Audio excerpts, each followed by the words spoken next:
Hello, hello, my dears. What's up? Yay, you made it on time, Aliran. Hello, what's up, Byron? Hey, Orion, good to see you again. What's up, Control Alt?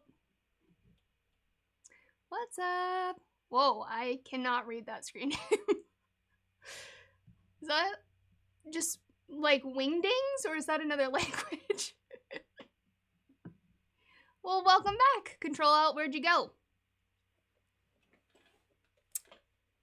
Hi, Toady. Hi, Kaplazin. Hi, Edgar. Hi, Rashid.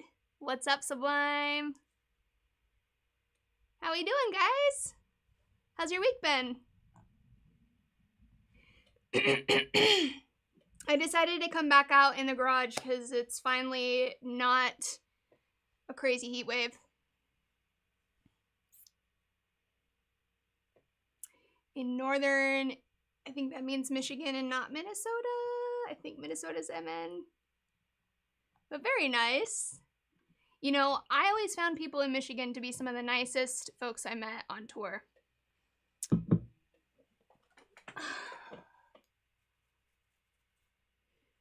Thanks, Hans. This looks like velvet, but I don't think it actually is. It's really thin. It's almost like a mesh. I think velvet is usually very thick, but I am not a velvet expert.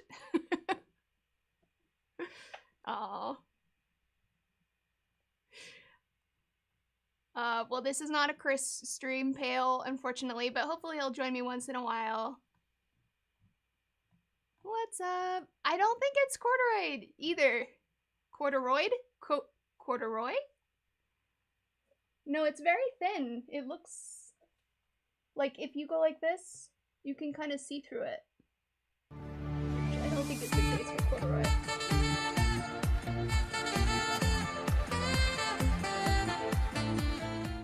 Thanks for the sub, Quartering.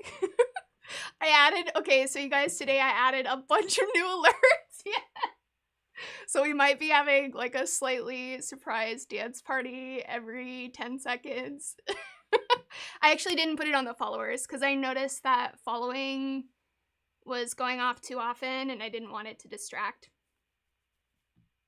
I am streaming. Yeah, every Thursday I am streaming on Twitch and on YouTube because some peeps told me that they were not, got a frog in my throat, told me that they were not Twitch users and I didn't want to force everyone to go over to Twitch, so one stream a week will be both, but usually it's on Twitch. So if you want more streams, then Twitch is the place to go. It's a little warm. You guys tell me if my fan is making a ton of noise, okay?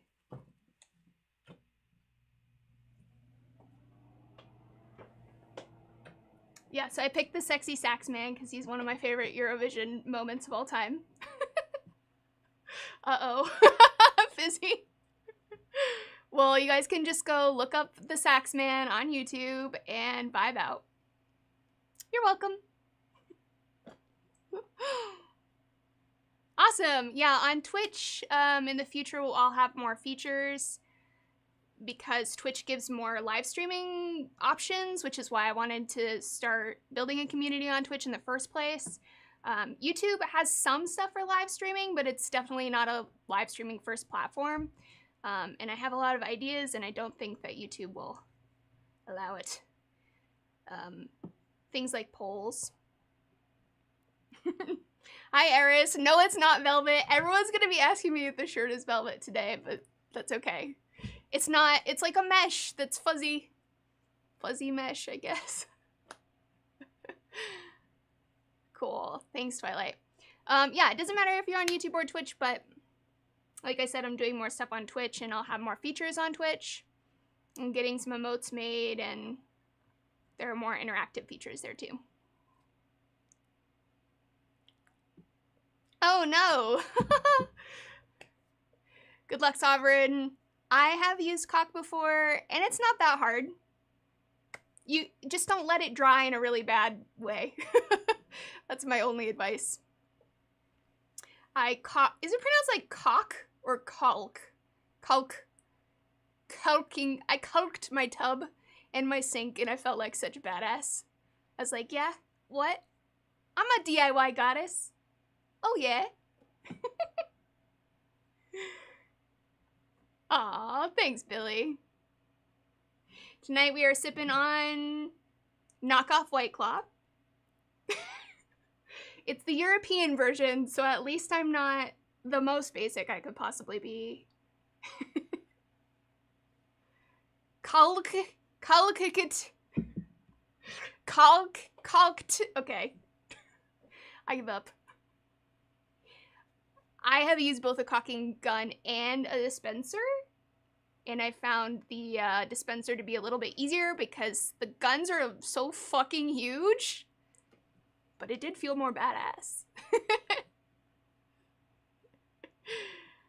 All right. Well, I have some exciting stuff for you guys today, and by exciting, I mean extremely confusing and interesting, though.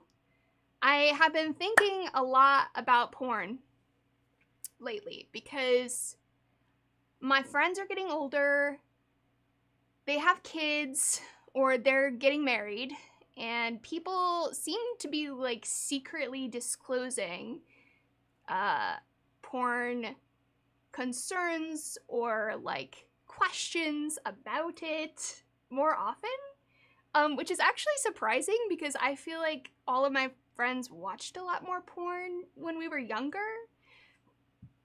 Hopefully this doesn't get me banned from Twitch. Please, Twitch. 'Tis education now, kind of. I feel like I'm gonna get banned by Twitch at some point, BT dubs. Yeah, I mean, I know most websites don't like the porn word. That's right, why I wrote adult entertainment and prawn.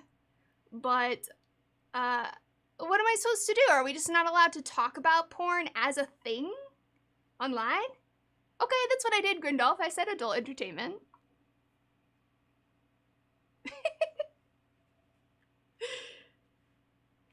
I hope not. I did actually end up reading Twitch's terms of service, and it seemed to explicitly carve out exceptions to their rules for sex ed and educational discussion. So, hopefully that means I won't get in trouble. But I am actually concerned that I'm like trying to build a stream and stuff and then I'm gonna get banned. Because YouTube definitely like bumped me down at some point for the sex stuff, which YouTube, what can you do? Google. That's true, Control. If I get banned, I can launch my hashtag cancel tour. I can't believe Twitch canceled me. The injustice.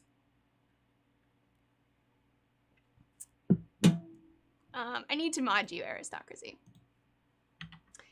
Mod. Oh, was he gonna let me? BT dubs, was it this week? No, it wasn't this week. It was last week, I think, right? That I did a stream with Aristocracy, who's in the chat right now, and she's an excellent interviewer and is a really smart, wonderful lady, and you guys should definitely check her out on Twitch. I'm gonna do a super cut of the interview that she did, but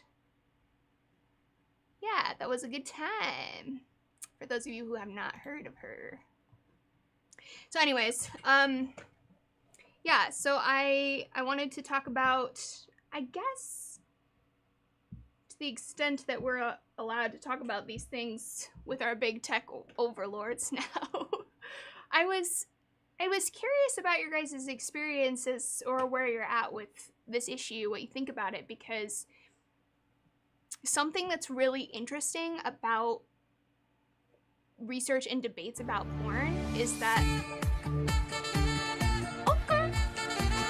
I have a feeling I have a lot of random dances today. Thanks for the sub, Aristocracy. That's so sweet of you. Oh no, that was Control-Alt gifting it. That was so sweet of you. Something that's interesting about porn is that there is a lot of conflicting research, and I think it's partially because it's so politicized. You can find research to support pretty much any view that you might have of pornography. Of course, not all research is created equally. Oh man. Thank you for the subscription, John Tenno. Good thing I'll never get sick of that song. Thank you so much. The only problem is it makes me lose my train of thought. So I have to work on that. Brain power. All right. So, I wanted to set up some polls, but I don't think that it wouldn't let me. It kept like deleting them, which is fucking dumb. So I guess just type in the chat. I have a few questions for you guys to discuss. The first is whether or not you actually watch porn. There's some data that shows only about 70 or 80% of men watch porn and about 30% of women. And the number of women going up is going up. And yes, I looked into that, Aliran, but I would like to get the built-in poll thing working, so I'll work on it. I just didn't have enough time this time. So that's actually, the porn statistics are a lot lower than I think I would have expected, especially for women. I wonder if there's a level of people lying about this, like, especially women, maybe? I feel like women and more conservative people would be inclined to lie in self-reports of whether or not they watch porn. I know, 30% seems low, right? But maybe it is. Yeah, that's true, janitor. Women do dominate erotica and like written sexy things. Women would never lie about sexual things. People lie about sexual things all the time. But presumably these surveys that were done about whether or not people are watching porn are fully anonymous. So that should incentivize people to tell the truth, but maybe it's not enough. And wants to watch porn on VHS. Oh no, Bully Rock. Wow, if you want a vintage porn experience, I guess.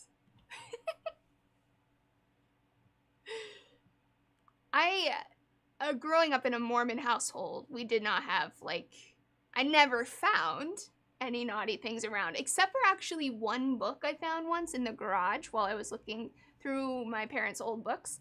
And it was like a book about how to have sex. I like snuck it out and took it and read the whole thing. And it was actually, in retrospect, I just remembered this book. This is the first time I've thought about it in years. It was really, kind of a strange book, actually. Like, the advice about how to have sex was extremely specific. So, anyways, yes, women dominate erotica. Does anyone, let's start it here. Does anyone in the chat who wants to share, does not watch porn? At all? I actually don't really watch porn myself that often. I used to when I was younger, I used to watch it more. But I feel like as I've gotten older, the things that I want to think about are not in porn. I don't. Okay, so there's only 2 people in the chat who don't watch porn. And me. Well, I've watched it. I just don't watch it regularly. I'm familiar with what's out there. You fantasize about spreadsheets, that sounds pretty hot, Pale. You don't. It's boring. Yeah, I think people who I talk to who don't watch it anymore, it's just kind of like the same thing over and over again. 3 or 4 times a year. Can't find what I'm there for, so I mostly read erotica.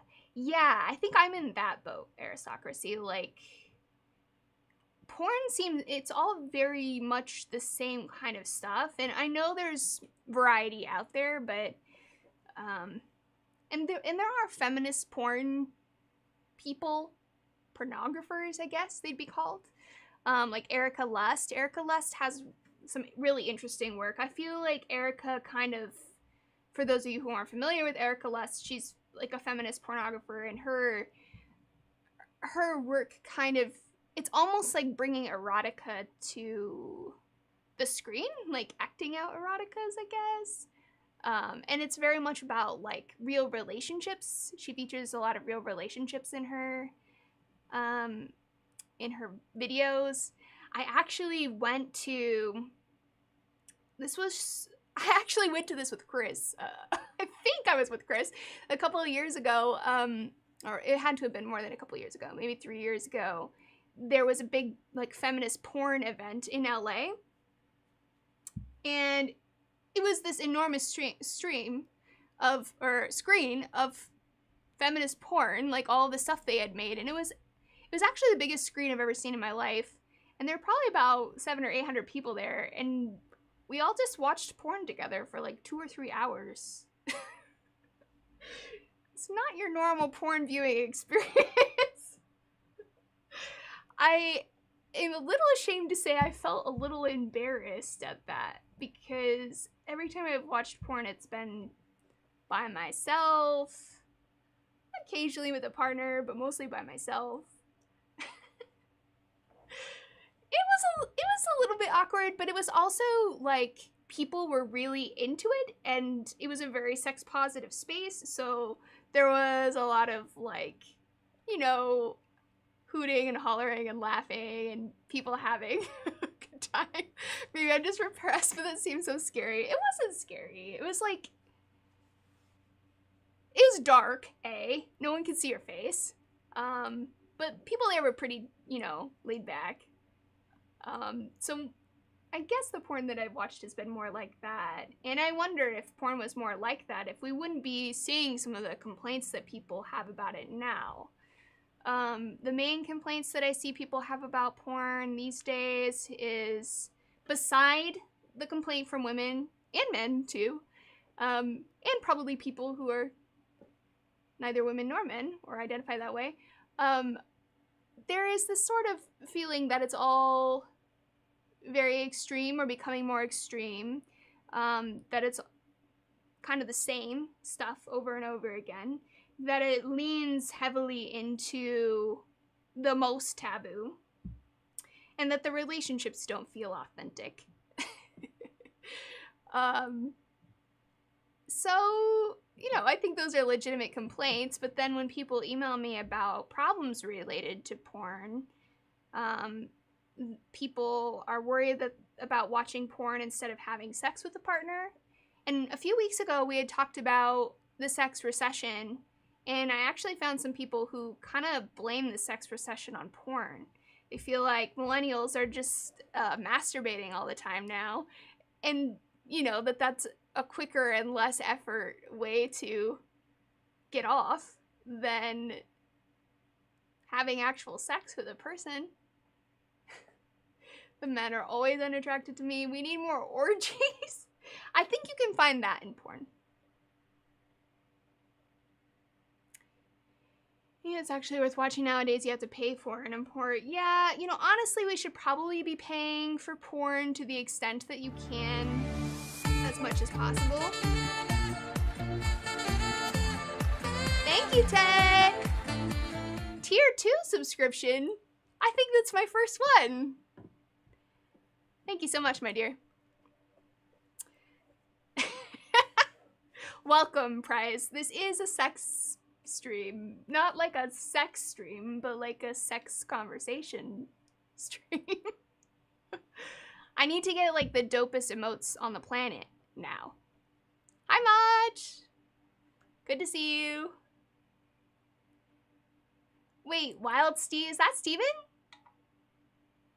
And if so, hi, Steven! Now I'm really gonna feel like I'm back in the old days on Blog TV. This is not a sex stream, this is a sax stream, actually. Porn creates unrealistic expectations for sex, which intimidates people, which in turn makes people not want to seek out sexual relationships. So that's an interesting idea, Control, because I was talking to one of my friends earlier today, and that's actually why I was I wanted to talk about this with you guys. He was telling me, we've known each other for a very long time, probably like 13 years-ish. And when we were younger, you know, he would watch a lot of porn, and he was telling me how over the years, he feels like porn made it harder for him to connect with his partner, because he kind of like had all these, it's the only place you learn how to have sex, right? Like, you don't watch people have sex in real life.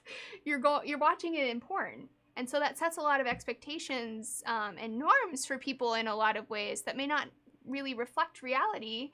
And for him, he became more concerned about his partner's pleasure, to the extent that he couldn't himself get off. Like, it wasn't a mutual connection. It was more about like being the stud or whatever.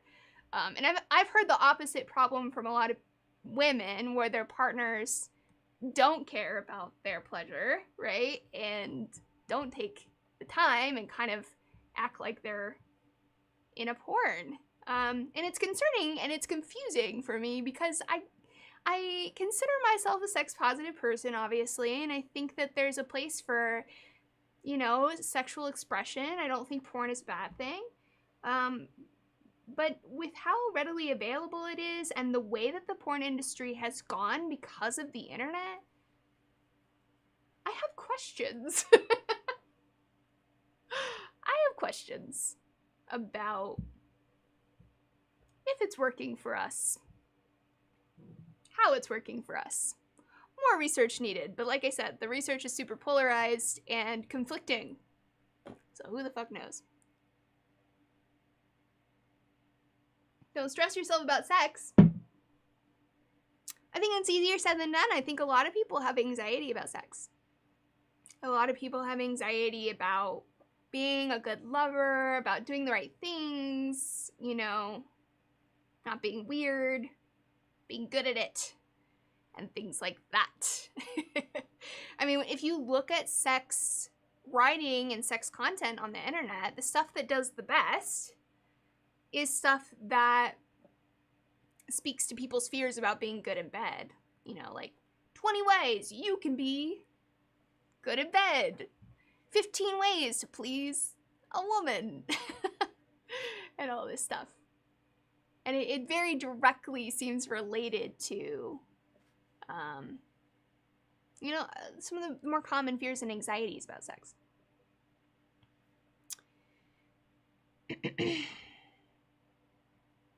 2 to 3 times a month is more realistic for what? Rude?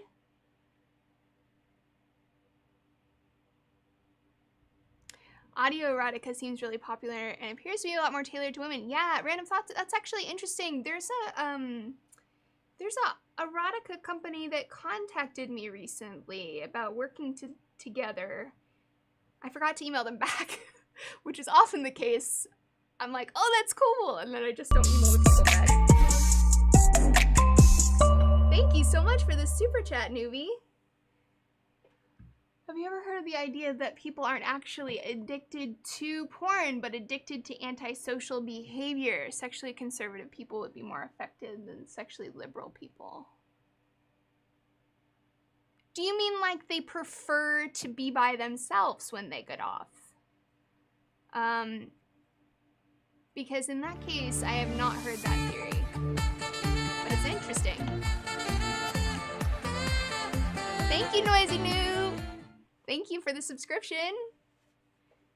Appreciate it. Newbie, I'll have to look into that. That's an interesting idea.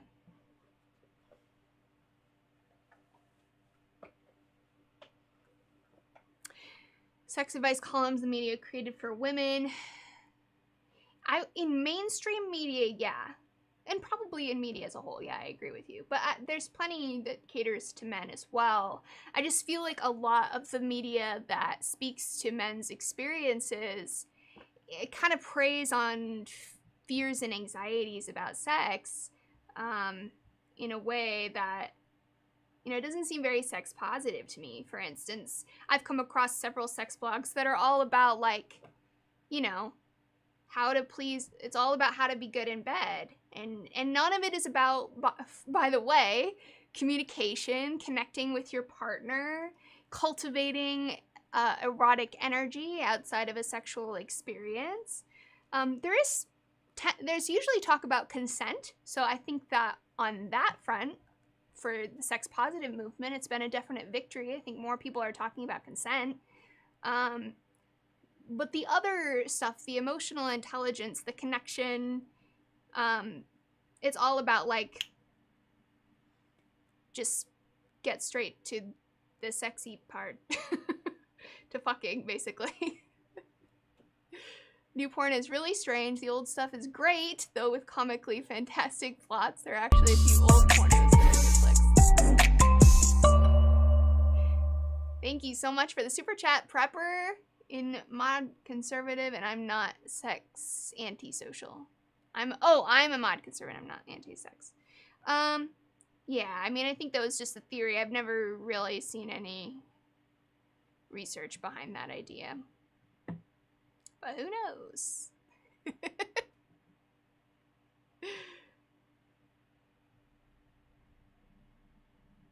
Porn teaches most young people that they're not enough. People are basically afraid to engage in something they feel like they're already disqualified for.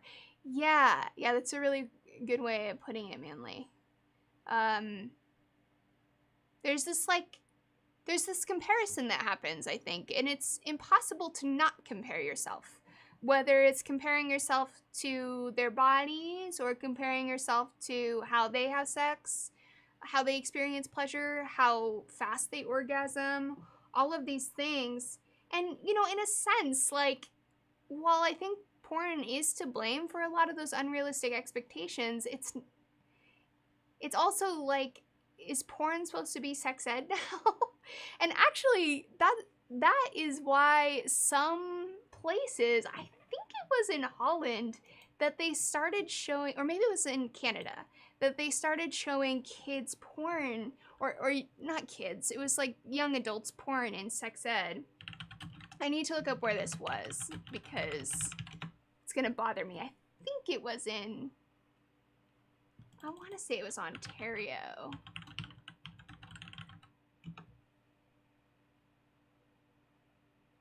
Okay, of course, anything with the word porn in the title just brings up porn.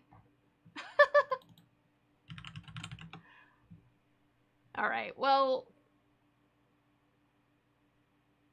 it looks like it might be about Ontario, but I'm not gonna wade through all these porn links right now. Maybe later.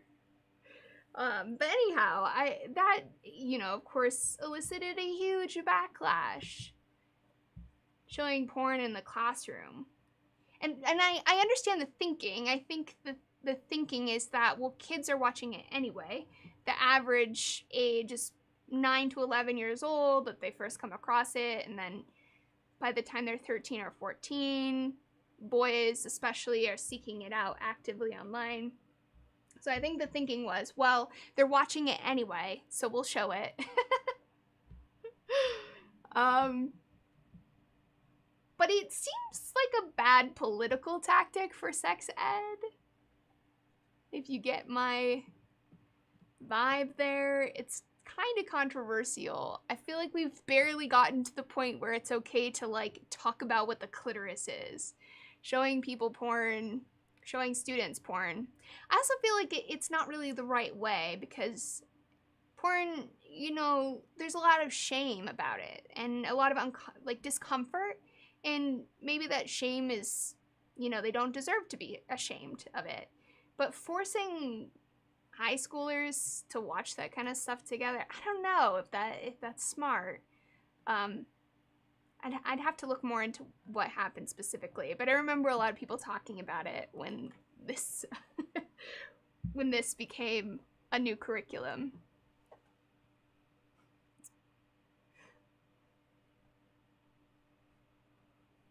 It's called the Netherlands, not Holland. Well, I have friends from the Netherlands who call it both, so I'm gonna go with both. Politics makes this issue very difficult to make any headway on. I know. You have to kind of like balance out different people's perspectives. And as much as I'd like to jump into a super radical sex ed curriculum, I do think that sort of thing, like sort of pushing things through, can elicit a backlash that proves ultimately unhelpful. Thank you so much for the super chat, Brian. All for sex positivity. But I think the porn industry is exploitative and commodifies the body into something consumable and throwawayable. Agree, disagree. P.S. I'm a hypocrite because I watch porn. Well, thank you for admitting it up front. Yes, I think there is a degree of exploitation there. There was a lawsuit that happened, I want to say it was last year, against a super exploitative porn company that called Girls to Do Porn, that had basically tricked a bunch of women into doing porn under the pretense that it was going to be private. And then they blasted it all over the internet and like ruined these people's lives. So the exploitative element within the industry is there.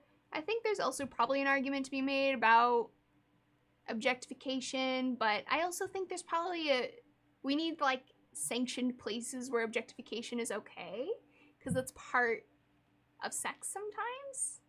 I don't know. It's complicated. What do you guys think?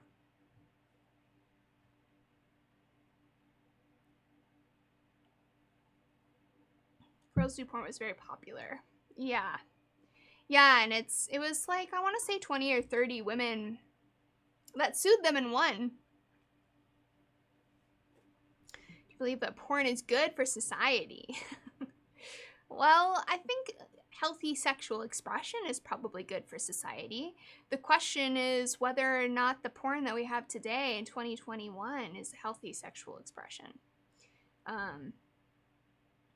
I think there are many valid arguments against that it's not healthy, and it's setting unrealistic expectations. I don't know how to fix that problem, you know? I'm sure they're just making what's the market is demanding. Or maybe not, I don't know. It's kind of interesting to think, like, is there demand for super taboo kinks, like incest, because they're making it? Like, are they creating their own demand?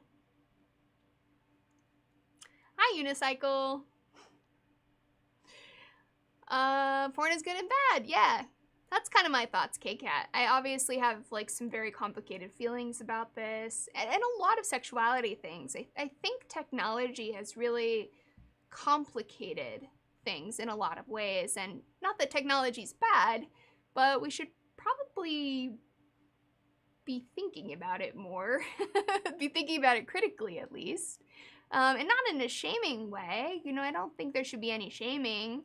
I think we should accept people as they are, and if you want to watch porn, that's fine. But thinking about its role in our lives and relationships can't hurt. Used to film porn. The women were very much in control and were more than happy with their lifestyle choices. Yeah, there's plenty of good companies out there, like ethical companies that treat performers with respect and dignity. There's also some that don't, right? There's a little bit of everything there. And I think because of the stigma of porn, it probably makes it easier to be exploitative.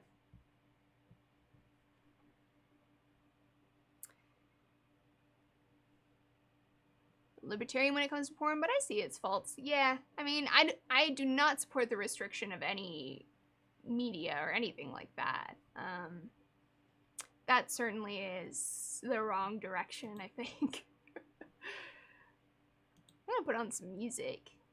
I feel like vibing. Let's see. What kind of music should I play? Synth wave. All synth, all wave. Oh, that might be a little intense for me right now. Okay, wait, no. What in its place, however? is this all like folk? What?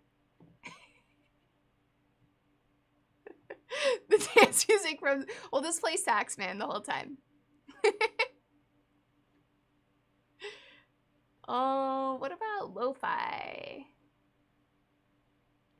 These categories are so weird on this music player. It's like a stream safe music player. Okay, I see you. Thank you for the Prime subscription. Complacent. That's much better music than any of this. But these are weird categories. It's like chiptune, like retro video game music, disco, EDM, epic. I love that there's just an epic music station on here. How about lo-fi? Can't go wrong with lo-fi.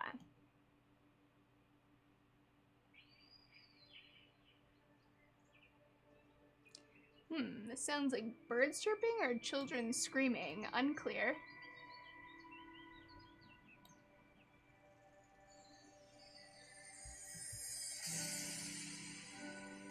Okay, I'll give this one song shot. Epic Gamer Pro music. Yeah, seriously. I often find myself in the position of debating between if something is morally wrong versus if it should be legally wrong. I don't think seafood should be illegal, but it doesn't mean people should indulge in it excessively. Yeah, I mean, the problem, I think the regulating like a food industry where there's impacts on the environment is different than regulating what people are doing in the privacy of their home. Do you know what I mean? Like, I don't think we should regulate porn stuff beyond like basic protections for sex trafficking and exploitation and, you know, the basic labor protections. I don't think there should be speech limitations, essentially. But we should talk about what it means. Okay! Thank you, hello there! Thank you so much for the subscription. I don't know if you guys can hear the music, but it's kind of weird. I eat 8 tons of shrimp a day and you can't stop me! Well, that sounds like a lot, Pale.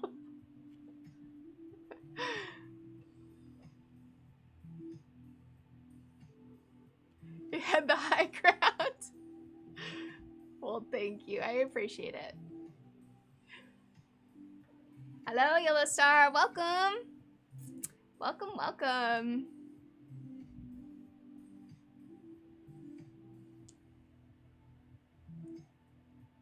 So there were a couple of articles that I found about this issue that I thought were kind of interesting.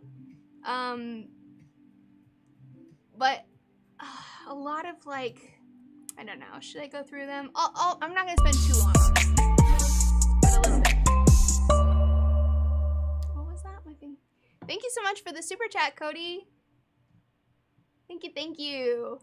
So, let's see here. There is, I was just curious what people were saying about this, honestly. Where is the window?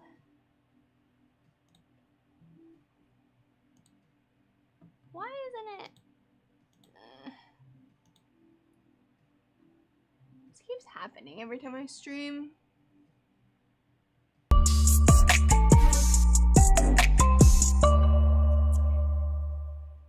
Do you think the parasocial component that sites like it brings contributes to the downtrend in sex? Is it healthy to have that level of interaction? Oh, that's an interesting question, actually. The question was, do you think the parasocial component of sites like OnlyFans contributes to the downward trend in sex? Like, are people having less sex because of things like OnlyFans? Is it healthy to have that level of interaction? I don't know. I'm not really sure. I don't think it I think there's a healthy way to do it. I think there's probably a healthy way to have, you know, people that you follow. It's just like any porn, you know, like there's moderation and balance. If you become super invested in a person and convince yourself that you're gonna be in a relationship with them or something, and they kind of lead you into that belief because it benefits them financially, that is where I think it gets into tricky territory. OnlyFans offers the girlfriend experience or girlfriend experiences. Does that mean like they're offering more? Aren't they just mostly offering pictures and stuff on OnlyFans? Because to me that seems more like porn than a girlfriend experience. Makes me think of maybe an escort, right? Like someone who is going to have more in-person interaction with you. My glasses are hopelessly disgusting. It was originally for music. What? Is that real? Everything ultimately just becomes about sex in the end, doesn't it? Well, I wanted to show you guys this article, but now it's not showing. So what the hell?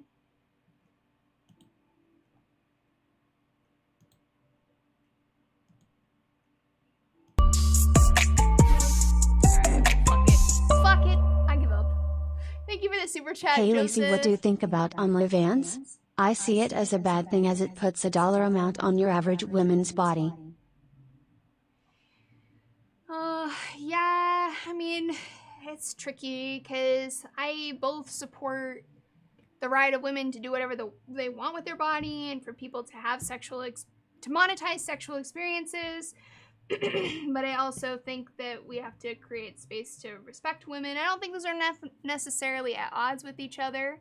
Like the existence of porn means we don't respect women.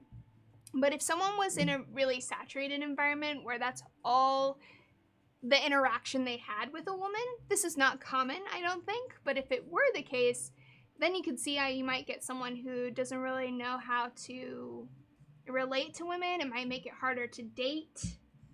That's where I get into some more questioning territory, I guess, is like we want to support sexual expression and fun. Like, can't outlaw fun, but also don't want to cultivate a culture or environment that makes it inadvertently harder for people to find real connection. Does that make sense? Right control.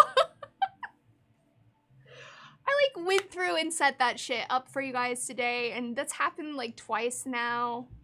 And you know what? I ran a test on this because right here, wait, right there, there, there is supposed to be web pages and reading and statistics and such, but I can't get it to show. So fuck it. Call ID. I really do need like someone on call. But you know what? Like I said, I ran it. I ran it before and it worked. I don't know why it's not now. Just use a mirror. Just hold up a mirror. This is what I'm saying. It'll be backward and horrible and hard to read, but you know, it's fine. Aw, thanks, Bubs. It's good to be back. It's good to be back. It's hiding in Tuesday's show. Sorry I didn't do a show on Tuesday, by the way. I had really bad period cramps and I wanted to die. I also wanted to kill everything. So I was worried about the possibility of murder. I'm using Streamlabs OBS. It's like the standard. And I've ironed out a lot of the kinks, but occasionally a source that I've set up just decides not to appear. So, migrate to Windows? I feel like that would be a throwback Thursday for sure.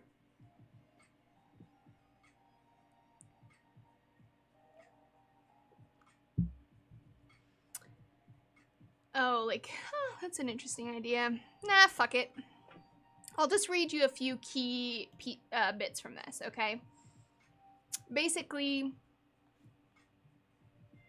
the takeaway that I had. So one of these sites that I wanted to show you guys is Mark Manson's article on how porn can ruin your sex life. I like Mark Manson. I think he has a lot of interesting things to say. But something that I've noticed in a lot of these, a lot of the writing about porn addiction or using porn too often is that people assume that the porn usage is causing things like depression, anxiety, or loneliness, when actually there's plenty of experts who argue the opposite. And actually, most recent episode on my podcast was with David Lay. He's a therapist, and he was talking about how people who use a lot of porn are actually seeking out because of the depression, anxiety, and loneliness. So this sort of chicken and the egg thing that happens in this conversation, where people assign causal relationships, porn causes this, when the reality might be that this, being depression, anxiety, whatever it might be, causes people to use more porn. And this is something that I've noticed in so much of the writing about it, is this causal relationship. And so then people say, oh, well, the porn is causing me to be anxious and depressed, so I'm going to cut out the porn. And maybe for some people it helps. I don't doubt that people who are in, for instance, like the NoFap community, I don't doubt that they're getting some kind of benefit from it, right? They probably really are legitimately experiencing something, maybe, from it. Probably not superpowers and shit like some people say. But, you know, maybe it helps them emotionally in some way. But it's hard to separate those two things out. And, you know, if you followed my work on D News, which was like the science news show I did, so much of the conversations that people have about science research is like assigning cause to correlations. These two things occur together, and therefore one causes the other, when really it's much harder to prove cause. It's much harder to prove that one thing is causing another thing than to show that two things are occurring at the same time. NoFap gives you superpowers to have raging boners daily. Yeah, I mean, look, I don't know what to make of NoFap. I think there's probably some level of religious shame there, but I think that there are really some people who struggle and they're seeking something different, and we don't really offer much to people who might be struggling with their relationship to porn, sexual shame, isolation.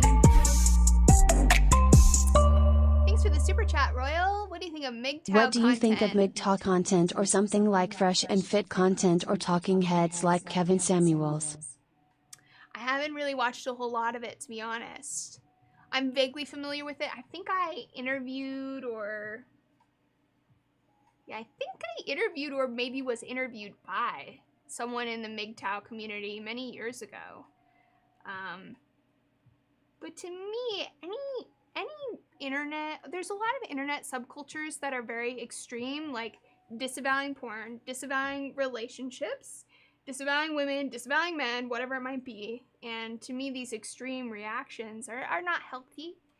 And that's something that a good therapist can help with, to heal from the wounds and the pain that is causing people to decide to cut off something, you know, point blank from their life.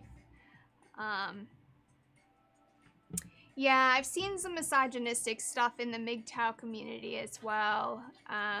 It's been a long time since I really dove into that corner of the internet, but my impression was similar to my impression of many sexual subcultures online, which is a lot of hurt people.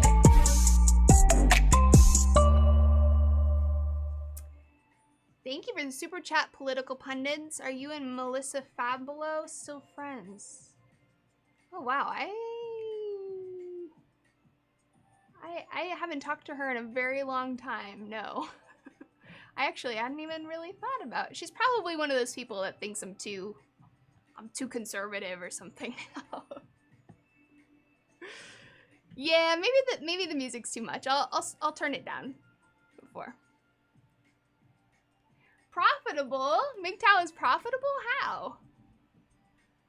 I don't think people are making a ton of money on this stuff. I think they're expressing genuine pains and fears. I wish they would all get help. That's my take. Thanks, Stevie. I missed that show. Thanks for the bits, John Tenno.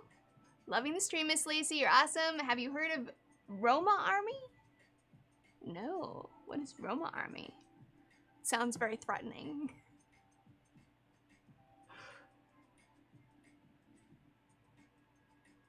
Problem is always not just did they happen at the same time, but is there a plausible way they can be connected? It's telling that the anti-porn people tend to think almost everything. Thanks for the super chat. I just started my account and have 0 subs. What's the most tasteful way to build a media presence without going overboard and turning people off? Oh, I don't really know. I haven't built a community around sex work content basically. So I couldn't say with certainty, but any social media audience building is just about connecting with your community, showing people that you care about them and you're engaged with the things they care about. With sex work, I'm not sure what that looks like. But all things internet are just about posting so much stuff. It's actually really hard to keep up or to do it well. I wish you luck on your adventure, Alexa.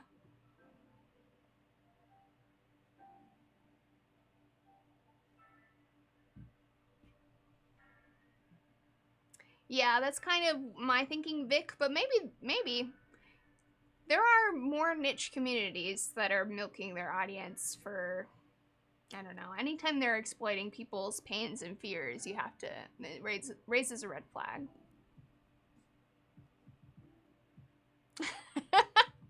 Got a cocking check-in. Spray glob on the crack. Google how guns work. Okay, you should do the Googling before the globbing, in general. What do you think of Bo Burnham? I love Bo Burnham. He's one of my favorites. He is one of my favorite people for a very long time. Let me look and make sure there wasn't any other... I wish I could show you guys this stuff, but... My puppy wants in. I'm gonna let her in.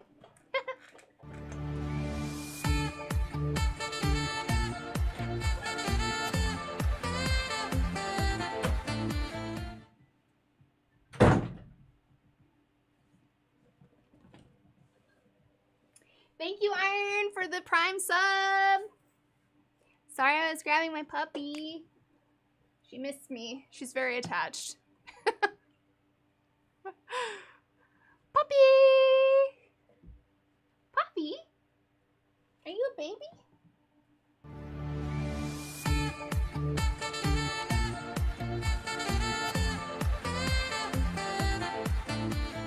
Thanks for this sub. Dchenkin 2002.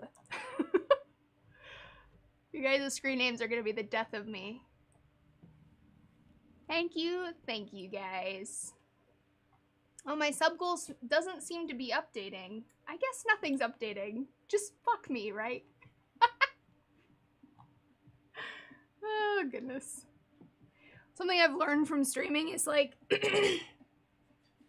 you can't really fully, like, I try to prepare content and have it all flow for you guys, but I just can't.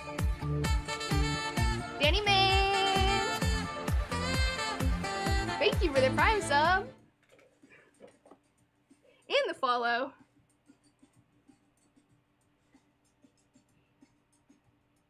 Oh, well, thanks for following for a while, Dan. Appreciate it. I've been like slowly easing back into YouTube land, so I appreciate the support, you guys. I am enjoying streaming a lot, despite all the constant stream of technical difficulties. There's a subreddit dedicated to me? What? I'm scared to ask.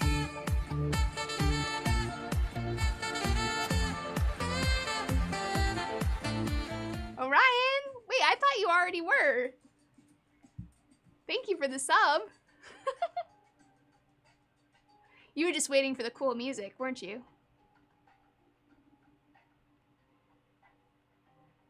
It's true, Telecreate. When I was like 18 or 19 and I would stream, I would literally just press a button.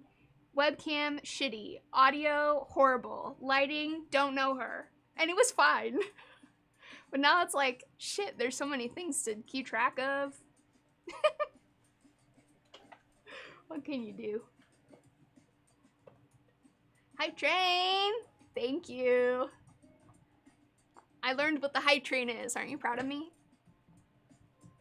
What's the point of streaming? The point of streaming is to talk to you guys. Because before, when I was doing only YouTube videos or only podcasts, it's pretty much only talking to myself. And like, yes, I see your comments and I try to reply to your comments, and yes, I see your emails and I try to reply to your emails, but it's not the same as having a conversation in real time. You know? Aw, thanks, Hans. I'm trying my best. Give me like a little time and I'll have all the kinks smoothed out. And I'll still have some kinks left over, don't worry. Yeah, there was, Stevie. It was like early internet wholesomeness. Thank you for this. If Aldous Huxley's predictions in Brave New World are correct, how do you think the sex industry can be used as a mind control tool? Oh, I'm not familiar with Brave New World. But that sounds very exciting. Now I want to watch it. The sex industry being used as a mind control tool? I don't know. Distract people with horny things? That's the only example I can think of. Oh, it's a book. Of course it is. Aldous Huxley. Let me write it down. Actually, I'm going to type it down. Because you know what? I made a bunch of notes on my legal pad, and then I went to see my parents, and I forgot my legal pad. And I was like, great, I can't work on anything. That's what you get for being a Luddite.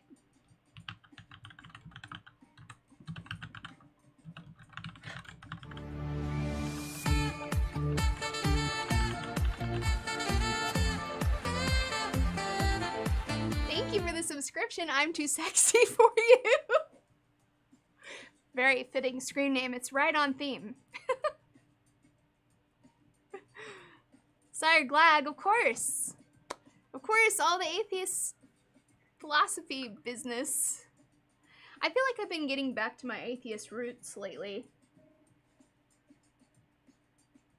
Uh-oh, does my dog have something in her mouth? What do you have there? Sweet girl. What'd you get? Hey, no.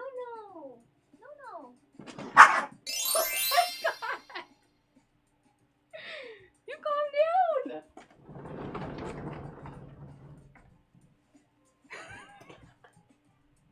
My dog almost murdered me. She had like a piece of wood in her mouth. She doesn't like it when I take things from her. Thank you for the bits, Forest Take. Pride one. What does that mean? I don't understand. Yeah, not the like owning Christians or whatever stuff. That was majorly cringe. But I like the philosophy stuff.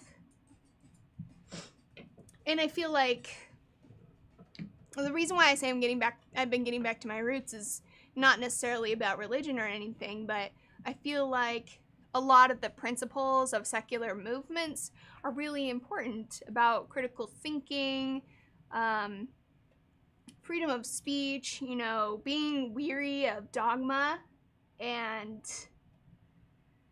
mostly dogma and zealous beliefs, some of the tendencies of moral systems to sort of, I guess, suppress new ideas. So a lot of that stuff is very important. So, let's go into the advice and confessions. Oh yeah, we got plenty here. I'm going to turn off the confessions inputs. Thanks for the bits, Moscow. Hi. Moscow, always here with the cheers. Let's see. All right. Let's get into the advice and confessions.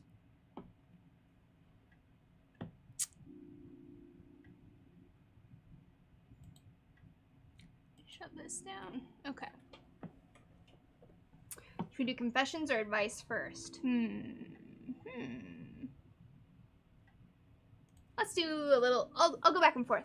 That's what I feel like right now. All right.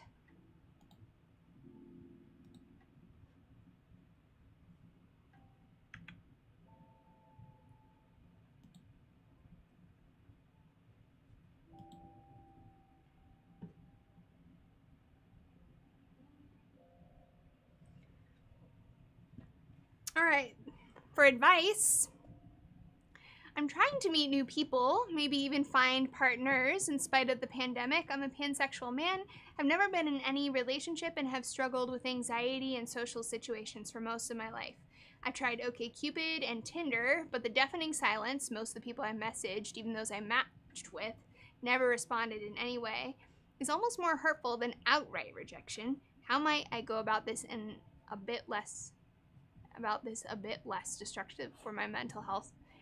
I would say right off the bat, you gotta nix the dating apps if it's not working for you. I think people can get kind of sucked into it because of the promise that it offers. And I would start by trying to cultivate your social network. If you're vaccinated, it should be relatively safe for you now to go and to be doing stuff in person and expanding your friend circle. That's where a lot of people meet partners. It's where they find people's similar interests. You could also go about joining specific interest clubs or groups in your area. That's another way to meet people as well. Like meetup.com has a lot of that stuff. Although Meetup's just a starting point. There's a lot of other groups that don't corral on Meetup.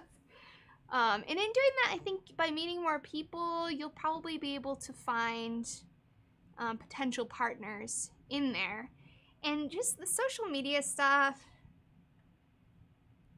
if it's not a vibe for you, just I would dump it. What do you guys think? Turning yourself into a billboard for yourself. Dating apps. Yeah, that's true. Yeah, dating apps are so weird because you have to kind of introduce yourself in a way that feels not organic at all. You know, like here's a picture and a quippy one-liner. Like, how is that supposed to tell me anything about the person and whether or not we'll connect? And even websites that have more information, it really is just sort of writing this like thing about yourself. One of the things that I think is really interesting about Sweet Pea, which is my friend's dating app that he's been working on, is that they have this wingman feature that allows your friends to kind of introduce you, which is more like how people meet in real life. So I think any apps that start to get at what real life meeting is like are going to be more successful. But who knows?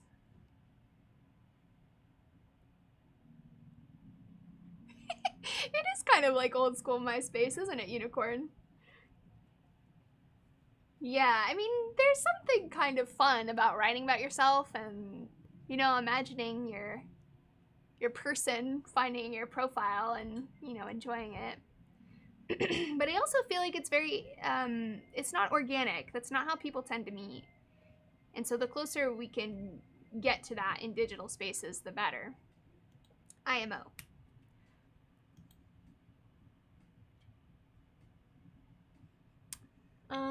Okay.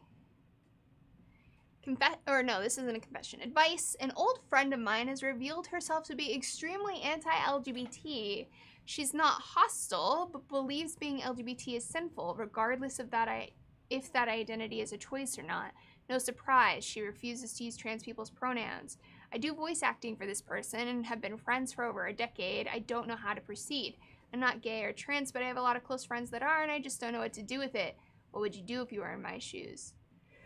Oh, God. I mean, if you have to work for someone like that, we all live under the oppressive system of capitalism, so there's that. I don't think you should, you know, make yourself lose your home or something like that if that's on the table. But if you don't have to work with this person and you feel very uncomfortable with them, you gotta do what you gotta do. You know what I'm saying? Poppy, what are you doing? Poppy.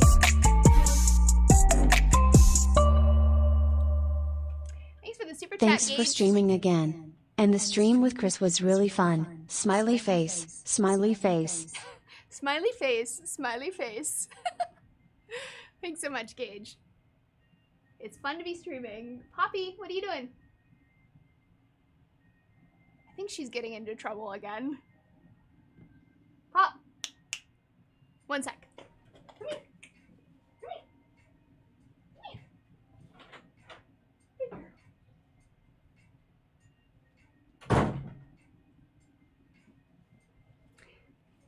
I have to keep a closer eye on her out here because she gets into, like, everything. She's like a child. She'll eat all the cords, just pulls things out from everywhere. Hi, Harley. Thank you for the bits, John Tenno. Do you guys like my bits glitter? Confetti? I was like, bits feel like this GIF.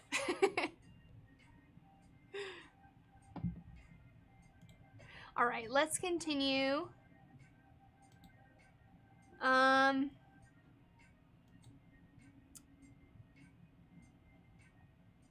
New York Times wrote an article about my relationship with a fellow internet leftist as if it were the sign of the end times.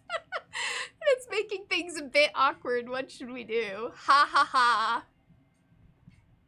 God, it's so fucking weird that that happened. Like, how did that happen? Bizarre.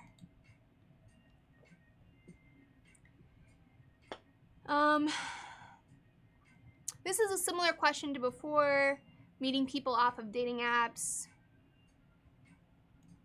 My blanket advice on this is to expand your network of friends, to show up when people invite you to things, and to try to get in touch with your hobby groups. Like for me, that would be hikers, gardeners, you know, any of your interests. Find the groups in your area. It's easier because of Facebook and stuff now. And I know it's easier said than done to translate those to a social network, but it takes time, but it does work. That's how I made a bunch of friends in LA. I don't know what this means. I don't know what that means. I'm honestly so tired of dealing with politics that I just shut down all conversations about it, act like an ass to avoid the topic, or straight up ignore the topic altogether. I have lost more friends talking about it than I have talking about religion or money. How do I talk about these things without being a doormat or without ruining our friendship? Thank you. It sounds like you might be talking about politics with people who do not like talking about politics. And in that case, you should make friends where, you know, that's an acceptable topic to broach. It is very taboo, and it's very emotionally loaded too. Not everyone wants to talk about it or is open to hearing other perspectives. So I wouldn't try to bombard your friends with that kind of stuff when that's not what they're into. Find people who are into it. There are plenty of people. Or, get it out online. That's what we're all doing all the time. Just like puking political opinions onto Twitter. I'm not saying to go puke your opinions onto Twitter, but, there are some nice communities online that you might be able to get that feeling out in a healthier way that doesn't ruin your relationships. What do you think, chat? I'm back in the chat. The political problem is everyone has opinions, but maybe not the facts to go with it. Yeah, that's certainly part of it, Offcore.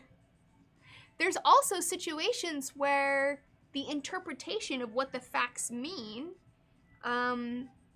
people could interpret it in different ways. And yes, it's all very complicated and all very personal, all very emotional. A lot of emotions involved.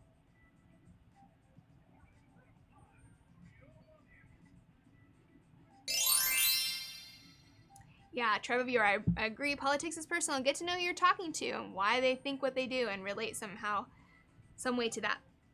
I would add on to that like, if you're just puking your own opinions at someone, no one wants to just be proselytized at, No one wants to just be lectured. Thank you so much for the bits, Tater Man. Here for missing the last stream. Love ya. Aw. Well, we missed you. Yes, I had a random, late night stream on Saturday. It was fun. Some reasonable people, you should be able to find a group and learn which people are ready to discuss their ideas. Yeah. And I think be willing to listen to other people's ideas, too. I think there's a temptation, and, I say this with full self-awareness that I'm a YouTuber and just post, I am doing the opinion puking as well. It's very one-sided sometimes on YouTube and on social media, but we should really be willing to listen to each other. That's where the interesting conversations begin, in my experience. What do I think of January 6th? I thought it was fucking awful. Who didn't? Did anyone think January 6th was awesome?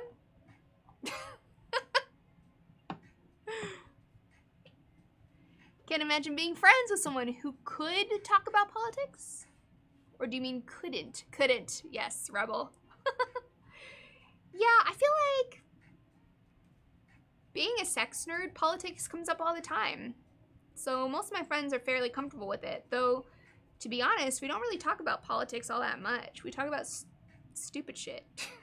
Mostly talk about politics on the internet.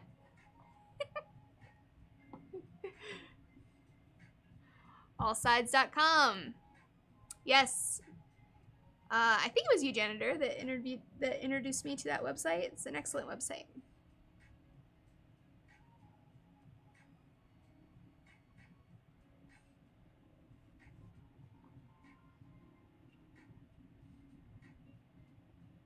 I feel like you guys are talking about having a side conversation about Christianity or some shit.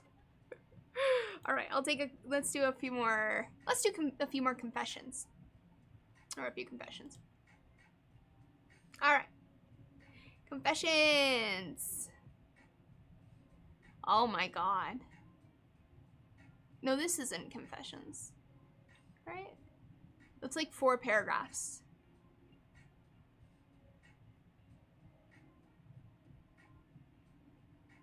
Okay. Confession. I have 2 girlfriends. I have been in a relationship with them both for 7 years, and both aren't aware. One of them is the perfect life partner to be married to, but I love the other one more. But she's married now and has 2 kids. She thinks I've been waiting her for 6 years now, as she can't get divorced. Being in some Muslim country, I don't know what to do, but never intended to have this situation. It just happened, and I really love them both. They aren't open to the idea of multiple partners.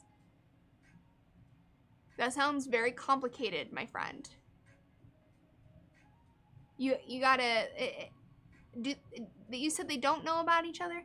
Yeah, no, you gotta iron this out. You need to decide what the realistic situation is. The one that's married and has her life, you gotta let that go.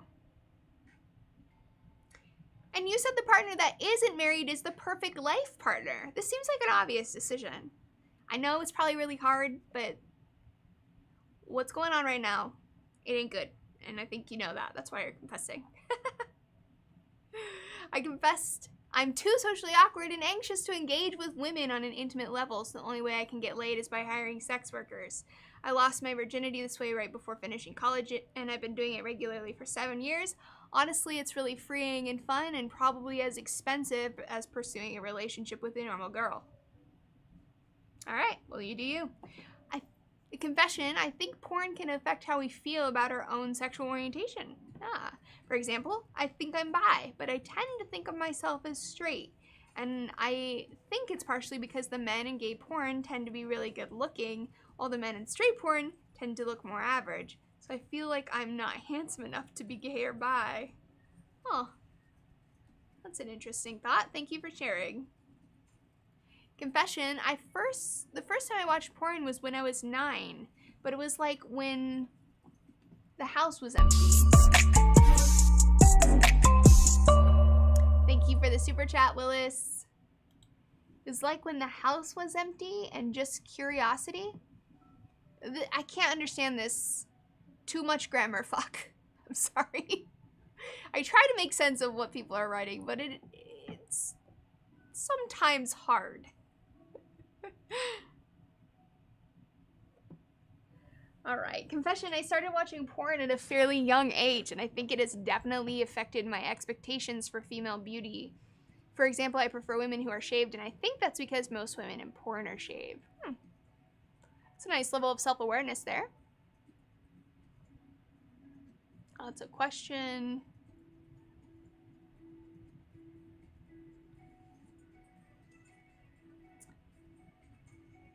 Confession, when I was 10, the elementary school caught on fire. I did it. I hated all my teacher. The other kids used to laugh at me. I've kept this on my chest for a long time.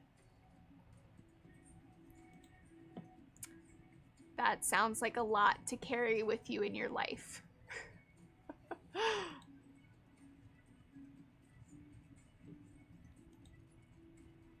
Might be a troll. Might be a troll. Might be a troll. Sometimes, though, people confess things that are... They are what they are. Confession, I got drunk at a strip club once, and I went to the porn store next door, went to arcade, and I went down on another guy for the first time. Okay. That's one way to have a first experience. Confession, I prefer porn to sex because in real life, humans are too much drama. Also, sex is way too time-consuming. Oh, yes. That's the other thing. We're all strapped for time. It's much faster just to rub one out and call it a day.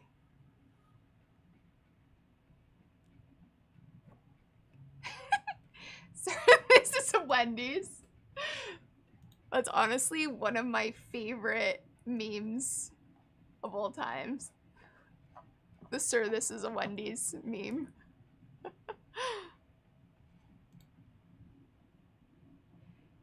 Feel OP on the drama part. Drama? I feel like some of that is in your control, like picking people who are a little more mature. I guess it depends how old you are. But like, here in my 30s, the drama is minimal. Porn ruined jazz for me. Funny, right? Thank you so much for the donation to Lekri. Just remembered I just caught the end of a discussion last stream where you were talking about tickle fetish videos and you being approached to be in one. It was super interesting. Is there any more to the story and why is it even a fetish anyway?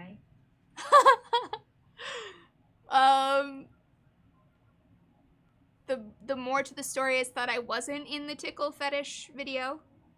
I looked up his page and saw a bunch of people suffocating him with their feet. Why is it a fetish is another question. There's a lot of theories about why tickle and foot fetishes exist. and it's too much for me to go into right now.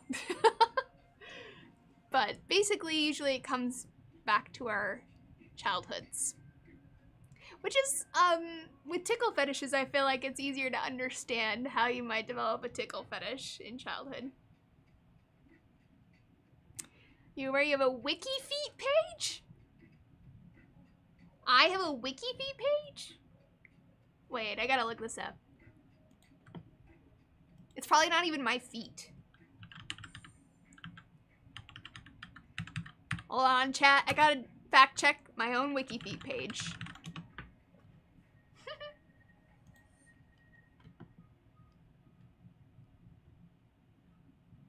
Oh my god! There are so many pictures!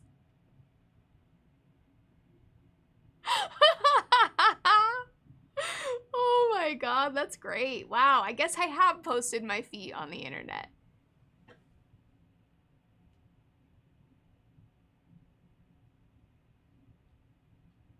Oh, wow. Okay, well, have a good fap.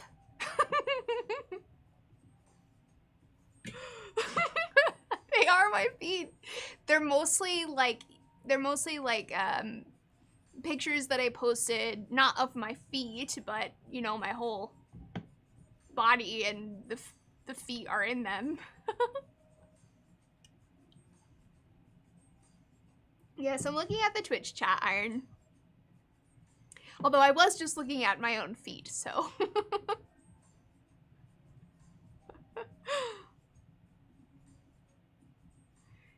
They're just full body pictures or screen caps from videos. Yeah, there's like a shocking number of pictures of my feet on here. Oh my god, there's comments!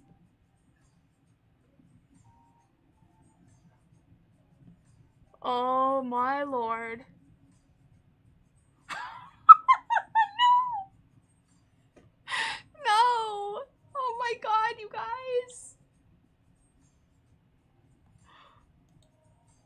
Am I blushing? I feel my face getting hot.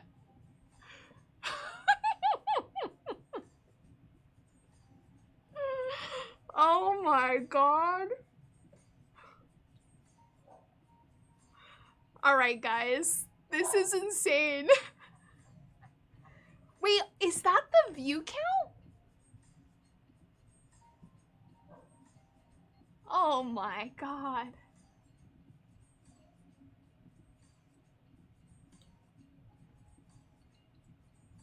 I'm sorry, I am totally shook right now. I'm looking at my wiki feet page. My feet are apparently very epic. It's actually also really weird looking at these pictures because I forgot about all these experiences. I was such a baby. A small baby.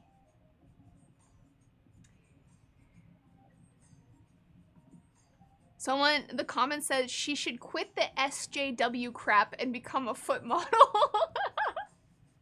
She wants a foot massage, then call me Eager Beaver. Say what you want about her. Her feet are amazing.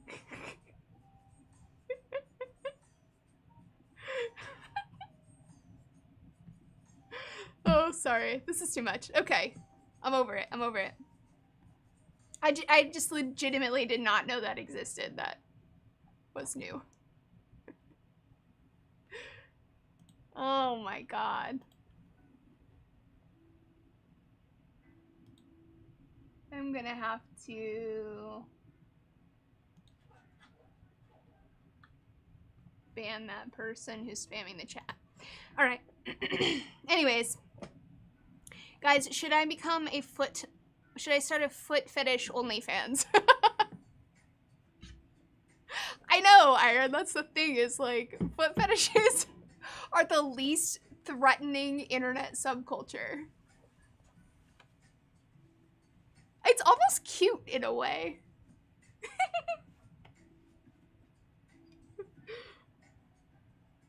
Please do not. No, I won't. I'll lol about it though. I have actually sold my used socks to some people. If someone offers you $500 for your dirty laundry, you don't say no. So, few dirty socks out in the world.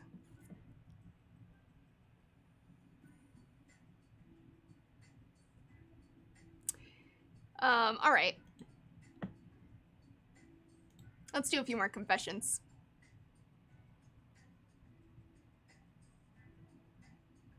Confession, I look at porn anywhere between 2 times a week to 1 or fewer times a month.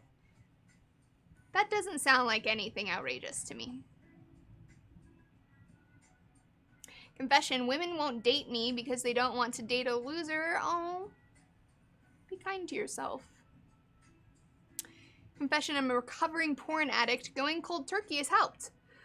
Well, God bless you. Excuse me. Sorry, it's not very ladylike.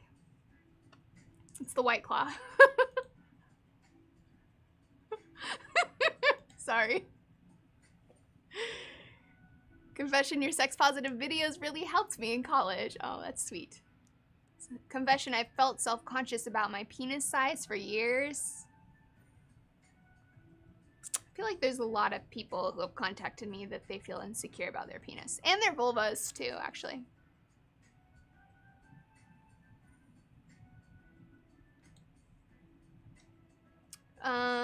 Confession, I don't know how to talk to girls. Like people. That's a good place to start. Confession, I would love help with how to deal with internet addiction. I think limiting screen time and putting into place screen time rules on your phone is a really good place to start with that.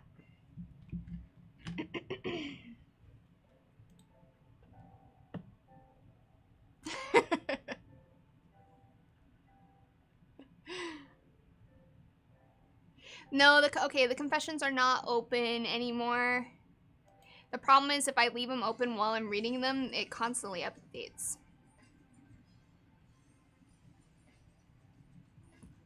Okay, I'm back in the advice and someone literally just writes, sorry, I don't need any advice. Okay. Why are you on the forum?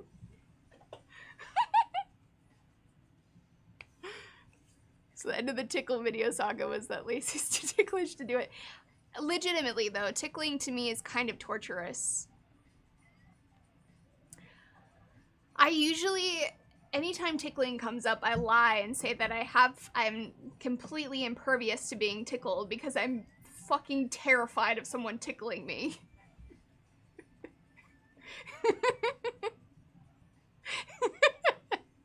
They need you to advise them to close the form.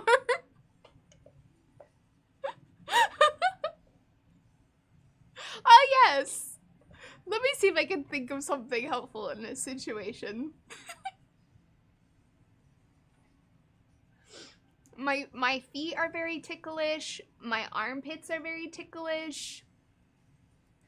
I feel like any part of my body, if someone did the tickly thing, no. Hofty raid? Wait, what's happening? Am I getting raided? Hello, raiders. Can we strike a truce? Please don't hurt me. Please don't tickle me.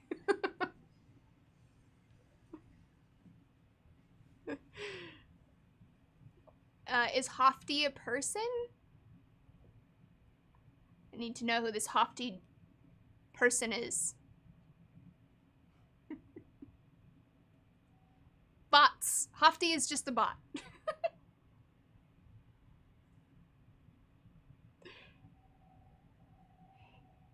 Yeah, in the tickle videos, they kind of like tie you up. I don't think this guy that was asking to tickle my feet was asking to tie me up, but it's a thing, okay?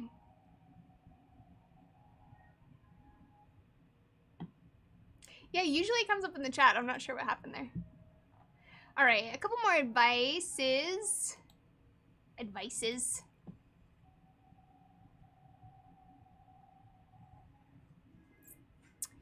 Um,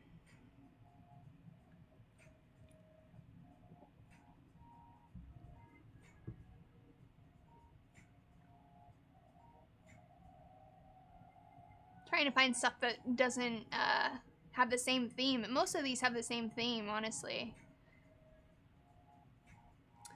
Okay, advice. I am afraid of getting close to people because I tend to open up too much, which then scares them off. Now, if I even vaguely start opening up to someone, I often have a panic attack about it afterwards. What to do? Okay, if you're having panic attacks, you should definitely be working with a professional who can help you deal with those in a productive way, like a therapist or a counselor. It sounds like you've had a conditioned trauma response to that. And there is some healing that needs to happen there. Panic attacks, see therapist. And I haven't said it on this stream yet, but I'll try to reiterate this whenever this comes up, which is that there is such a thing as sliding scale therapists who will work with people in all different incomes, insurances. So there are, they're harder to find, but they are out there. Okay, advice. How do I, as a man, talk about men's issues in a world that ignores what men go through? Men are told that going their own way or advocating for themselves is sexist and offends women. So what are men to do? I wouldn't say that the whole MGTOW thing is... I wouldn't say the problem with it is that it's offensive. It's just that it seems like if you're one of these people, it seems like there's some unresolved trauma, pain, suffering of some kind there that is not being dealt with in a healthy way. And so instead of taking it out on the internet, you should work with a professional who can help you work through your feelings so that you can actually heal from it and not just have these very serious scars. And like, men's mental health is very stigmatized. So I feel like a lot of people just look at these people, whether it's MGTOW or whatever, and see a bunch of, you know, hateful or angry people, which may be true, but the reality is that there's a mental health crisis happening there. And so to the extent that you can help yourself with that, I think you should.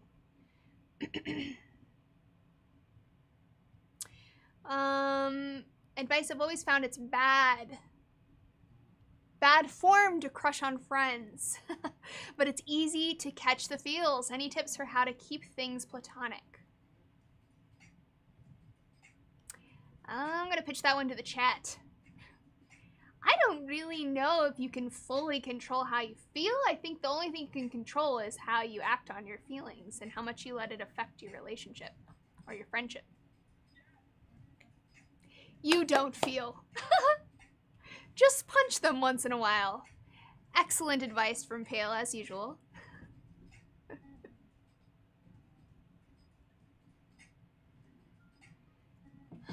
Is watching a lot of femme guy porn making me bi? I've been liking girls for a while now. Not necessarily anarchist. Your sexual orientation is more about, you know, who you're attracted to. It might have to do with who you want to sleep with, what kind of relationships you want to have. But I would say just watching porn doesn't determine your sexual orientation. Thanks for the cheer, John Tenno. John Tenno's cheering for your femme porn.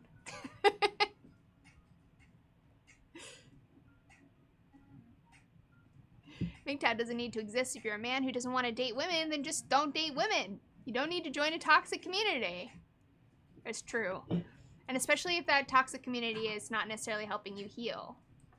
I haven't really looked into that community for a while, like I said, but it doesn't seem healthy. Some of these things don't seem healthy.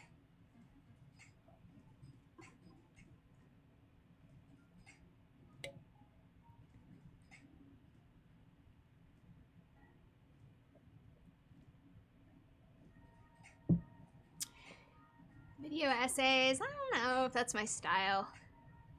I don't necessarily have so much to say with conviction that I need to write several pages out and say it. Do you know what I mean? I'm more interested in like the curiosities and inconsistencies and strange things about sexuality and the world. And part of it is that I don't really have answers. For a while, I wasn't really sure what to make videos about because it's like videos, just the mere format, sort of encourages you to have answers, right? Or to have a point of view. But what if I don't know the answer? And I don't have a strong, convicted view one way or another? What if I like not being decided? That's where I live now.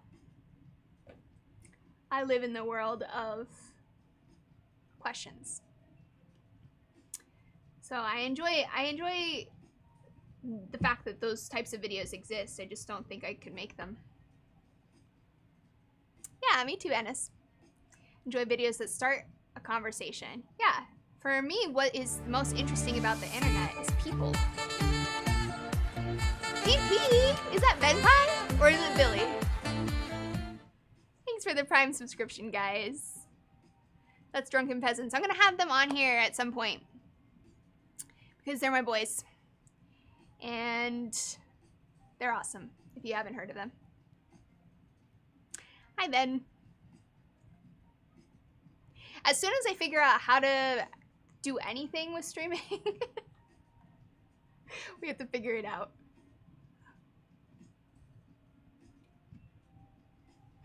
The year is 2050. The headline is "The Fight for Inanimate Objects' Rights." Hey, isn't that what... Well, no, Detroit isn't about inanimate objects, but it's about robots. Those are objects, right? Alright, are we into the MGTOW topic here? Let's see what's being chatted on.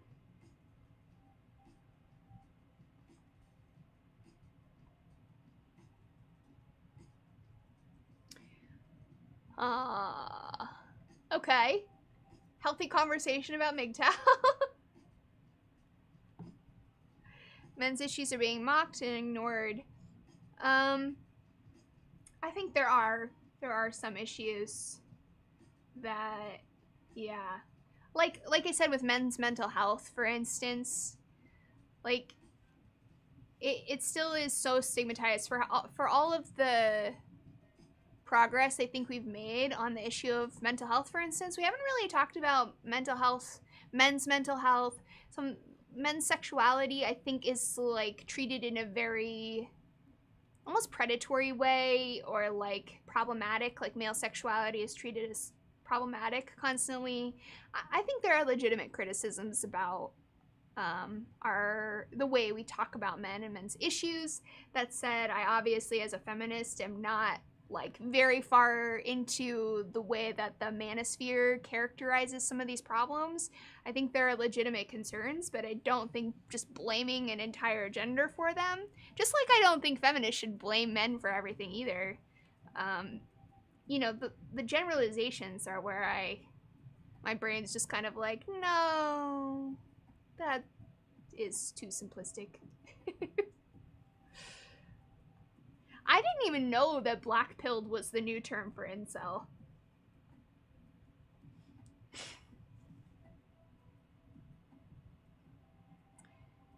Oh, that's interesting, K-Dragon. I didn't know that.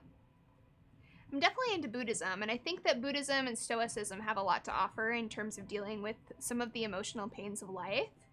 But yeah, sometimes I think Stoicism can be used as a way to try to ignore pain, and that's not always helpful. Yeah, Mach, I know I just like hadn't really been keeping up with that part of the internet for a long time. I still haven't, honestly. Just from chat, like you guys bringing stuff up that's going on, that's really my only awareness of what's happening in some of those corners of the internet. No, I'm reading YouTube and Twitch.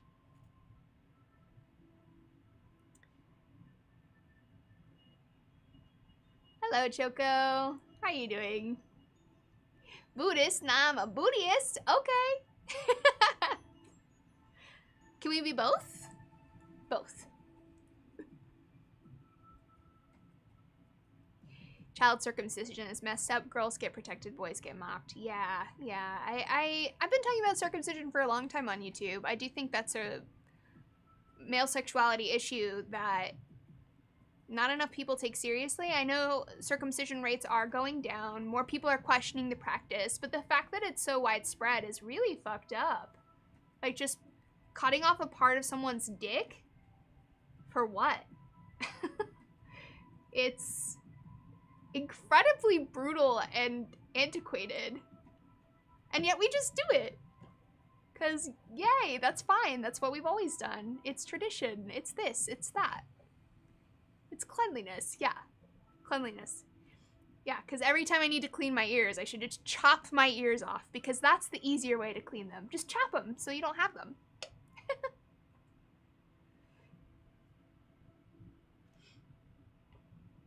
Ratto, Dr. Kirk Honda has been talking about issue of men not looking for help since forever and encouraging everyone to go to therapy. Check him out.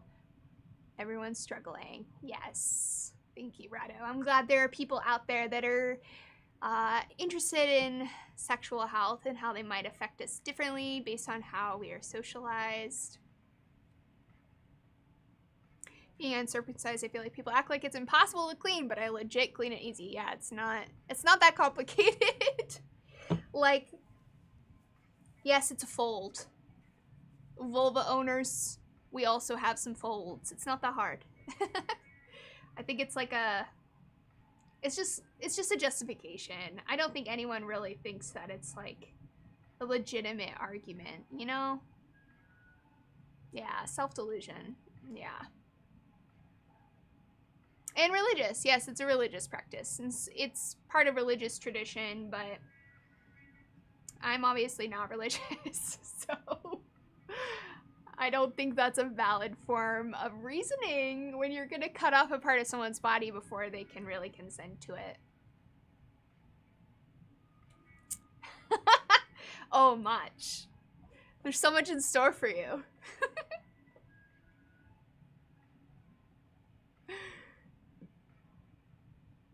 Thanks, JS. Collaboration. I do collaborations every single week on my podcast. So if you guys haven't checked those out, you should, because they're long-form conversations about things that I think are really interesting. Explores a lot of different perspectives. Isn't necessarily like, I don't know, the party lines. So some people like it. My podcast is definitely smaller than my YouTube channel, but there's a good conversation happening there.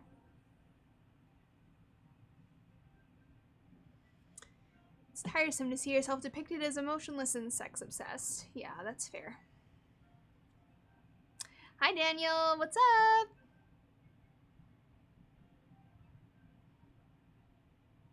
Oh, no. Okay, I feel the need to say that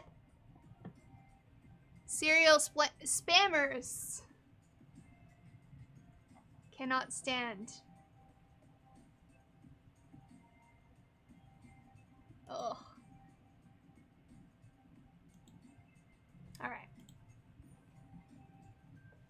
Alright, let's see if there's any more advice in here before we do memes.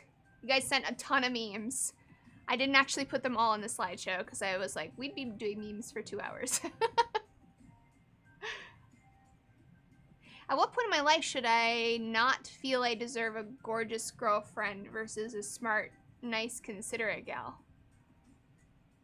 I do not understand that question.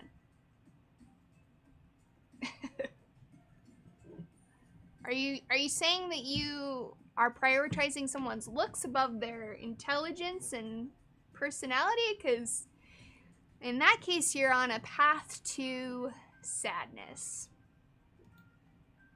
You guys, I legitimately have a friend of mine who I am in a struggle with because this friend keeps making very bad dating decisions because they only care about the person's looks. I've never seen someone be so overtly only about looks.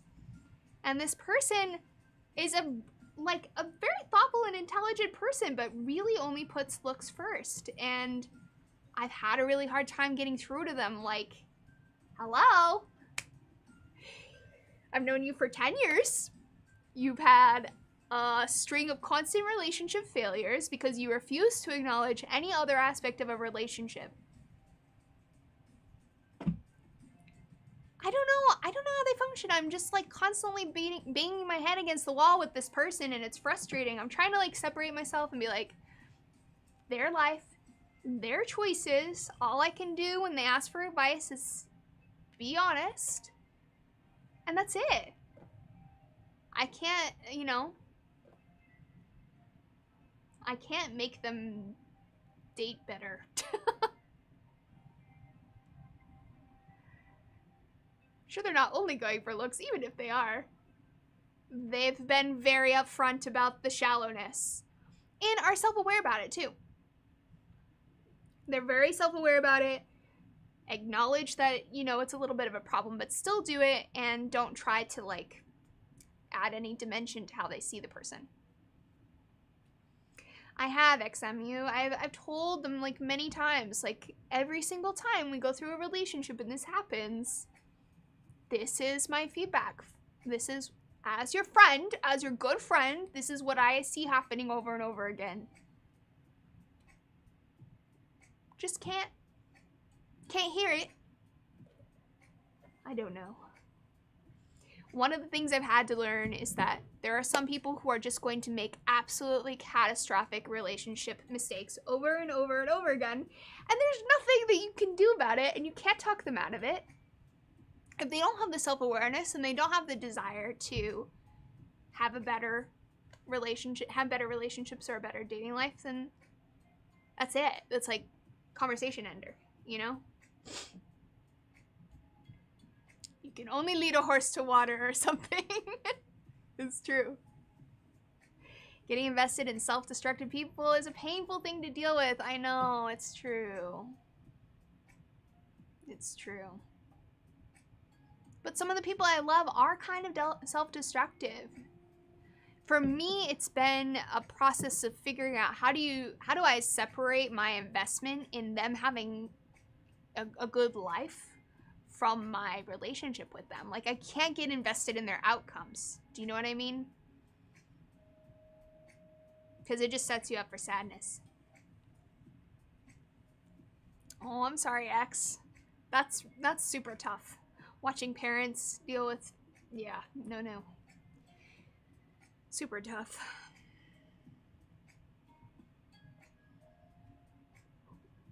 It sucks to be rejected for looks. On the other hand, I think we all have to be honest about what we're attracted to, especially if we want kids, because regular sexual bonding is crucial to maintain the stamina to raise kids. I don't know if I agree on that second part necessarily, because plenty of people who don't, there are plenty of couples who stop having sex and do raise kids. Whether that's ideal or not is a totally, valid question. But it absolutely does suck to be rejected for how you look, and sometimes, yeah, I mean, people want to be attracted to their partners. Something that I've experienced though, and I don't know if I'm just a weirdo, but sometimes I won't be initially attracted to someone, but then I get to know them really well, and you have really good chemistry with them, you have fun, and suddenly they're hotter. Like, they become more attractive over time, even though at first they were not, I wasn't immediately like into it. And maybe that experience that I have is part of why it's been easy for me to, I don't really prioritize my physical attraction to someone. Like, of course I like it, but I really don't. Like, my partners have all looked very different, and I've been attracted to different things about them. My puppy's trying to come back in here, but we all know it's gonna be chaos if she does. Right, okay, Yellow Star, I'm glad I'm not the only one. I really do feel like that is how I experience attraction, is it can build over time. It can become more and more and more attracted to someone over time. Even though their looks are exactly the same as they were before.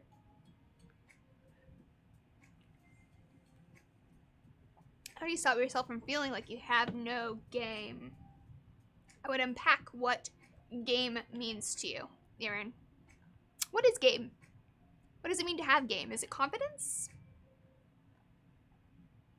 Because confidence we can deal with. Game to me almost implies a manipulation. But maybe I'm wrong. Alright. I'm gonna let my puppy in. My poppy in also. It might be havoc.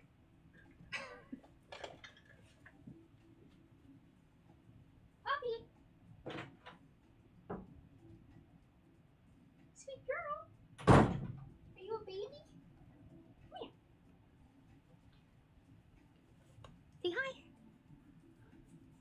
I got a puppy. She's small. And she's fluffy.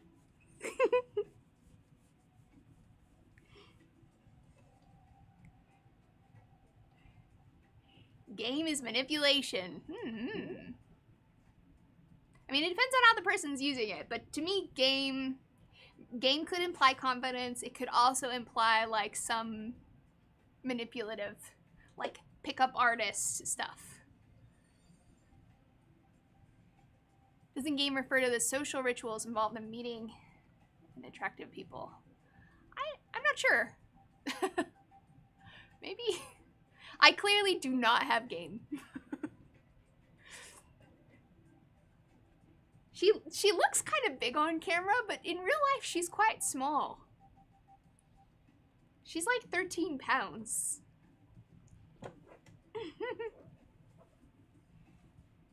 And she's floofy. 12 of the pounds are just floof.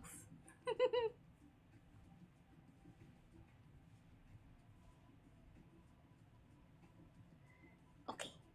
You want down?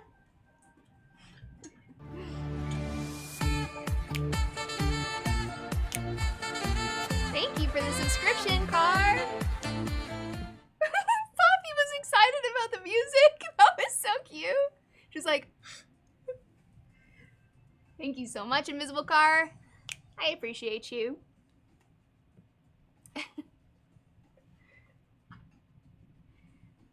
Alright, I'm back in the chat. Sorry, I got puppy distracted.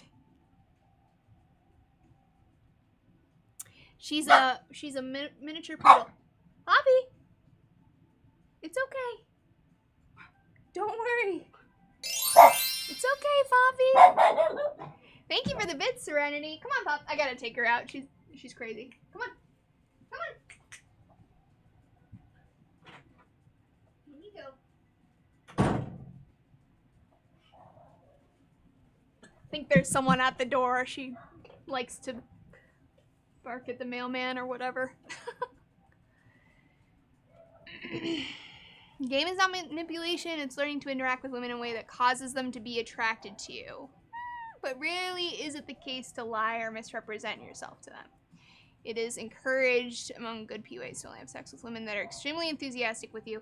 Well, that's good. But isn't learning how to interact with women in a way that tries to, rather than form a connection with them or to learn about them or to have them learn about you, is purely about attraction? That to me seems, maybe I'm misunderstanding, but that to me seems to be the definition of manipulation. Do you know what I mean? Wait, Stevie M2, is that you, Steve?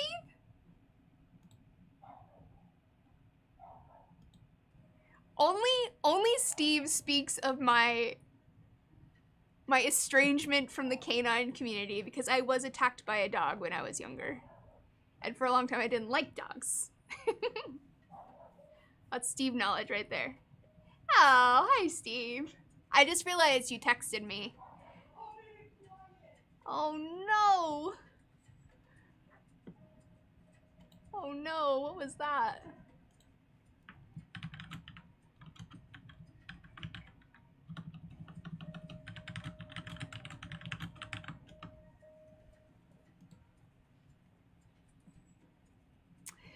Sorry, I got sidetracked. I heard a strange sound. Yeah, I think there's like a kerfuffle happening. I'm sorry.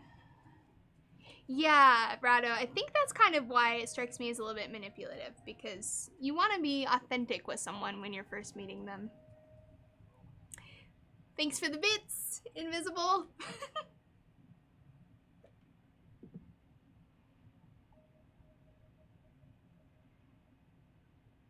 All right, well, let me see if there's any more advice.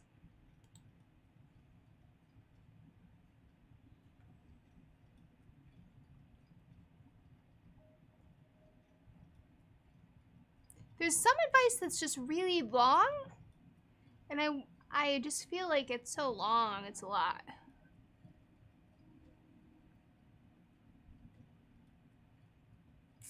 Okay, here's a precise one. My crush is going to be moving to Texas soon, but he will be 4 hours away. Not only that, I have never been in a relationship and I'm 36. What are some tips you can give so our relationship won't be stale? He already said he has interest in me, so we will date once he gets here. Oh, and he's younger than me as well. Help. Oh, 4 hours isn't that bad. I would just try to keep up your relationship through a phone and, you know, FaceTime, things like that. That's the best you can do when someone's at a distance, and try to see each other once in a while. The fact that he has interest, he says he's interested, it's a good thing. Lean into it.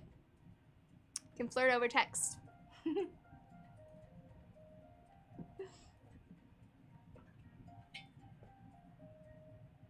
Aw, thanks, PK. That's really sweet of you. It's curious how this conversation tonight has really gone into like some of the manosphere stuff. I feel like I should probably reacquaint myself with all that's the conversations happening in those communities, because I'm fully out of the loop.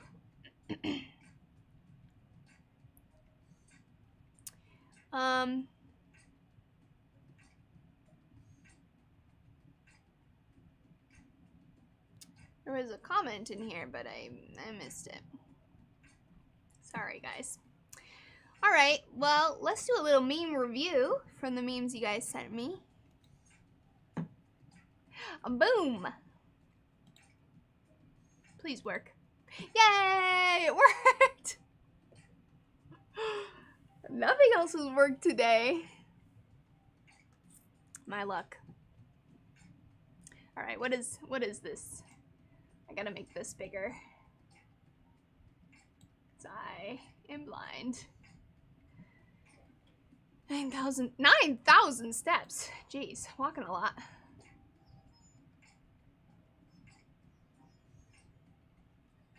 Two sacrifices in the name of the Dark Lord. Wait, is this a murder admission? I need like a rating system for the memes.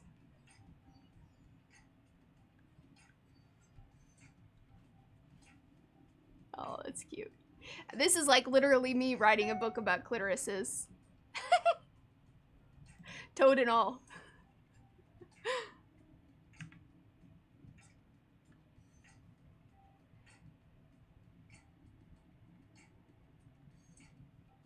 Oh, Terrible Dactyl is actually kind of a clever name. I really liked our dinosaur deep dive we had. What was the name of that? The Thickosaurus? I discovered the Thickosaurus. That was a life-changing moment for me.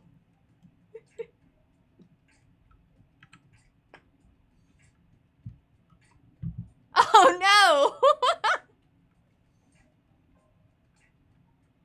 I assume that's a transformer.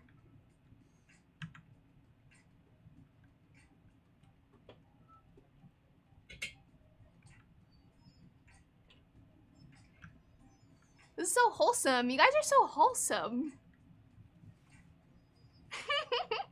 Solid wholesome memes this week, guys.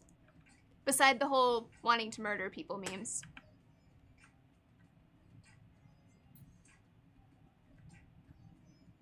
Oh. Dude, I wish I could have kittens. I'm very allergic. Deeply allergic. I have to yeet them all. Yeet it away from my existence.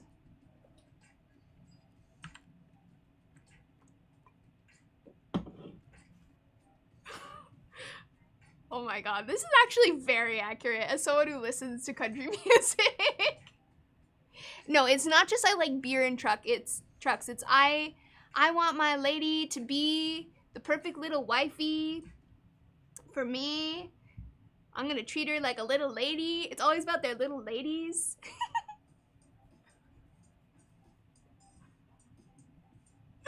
Yeah, the female country singers are... It's just murder. It's just all murder. Oh yeah, and the guns. And God. God, guns, beer, trucks, and little ladies. I secretly love country music. That's something I am ashamed to admit. I've been trying to embrace my country love. There's something about it, it's just kind of like, I notice the sexism and the weird murder shit in the songs, but I still just really like it. Not secret anymore. I think I've secretly divulged this to the internet before. It's just been a while. It's something I don't tell my friends because they'll never let me live it down. I know you guys accept me for who I am.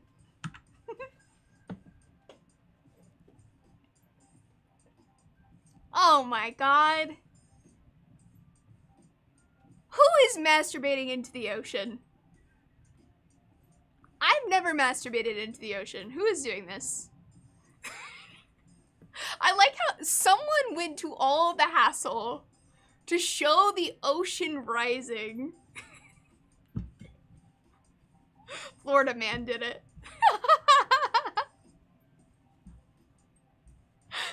Only in rivers.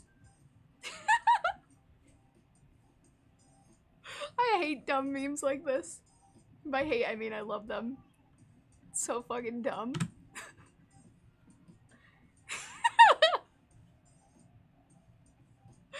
Fart is a 4-letter word, so let's try to keep it under control, shall we? I really haven't masturbated over the ocean. I know, I really haven't lived. I haven't lived yet.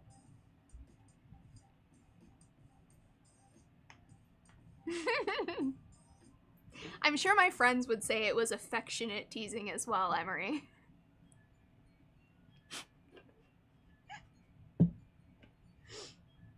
This is a Christian channel. This is like shockingly wholesome compared to the stuff we've been talking about tonight. Oh no. Dude, wait, isn't this the brain from Arthur? If I'm not mistaken, this character was played by Steven Crowder.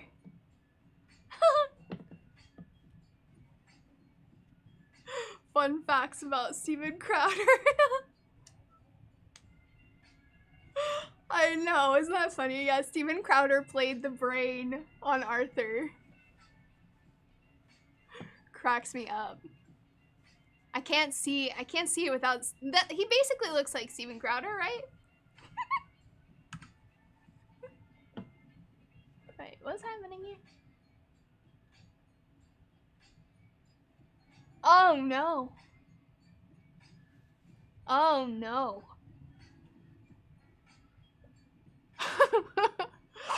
Oh my god, this is a little cringy. It looks like they could be dabbing or doing some sort of racist salute over the racism word.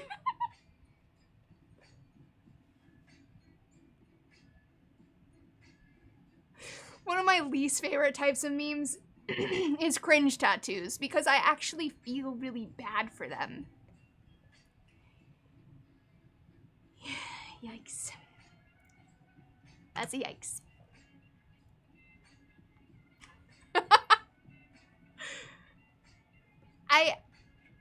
have done this a few times. Only when it's at a party and people are drunk and they won't shut the fuck up. You know what I'm talking about?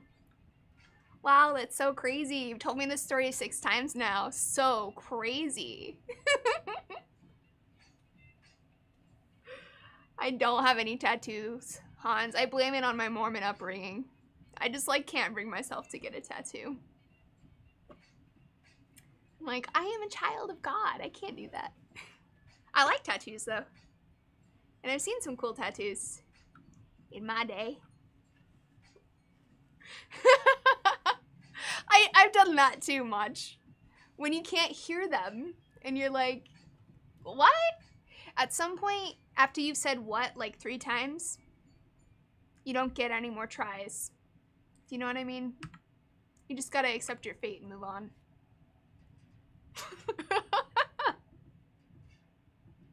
Oh, wow.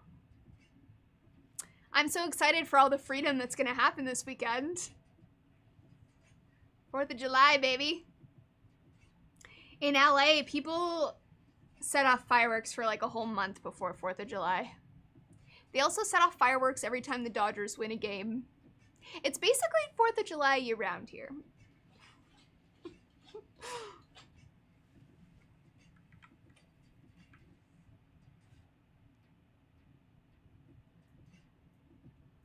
Okay, that's pretty clever. Hey, buddy. That's true. Pretty clever. I think just a firework, Coda. Yeah, I like LA's vibe. But my dog does not.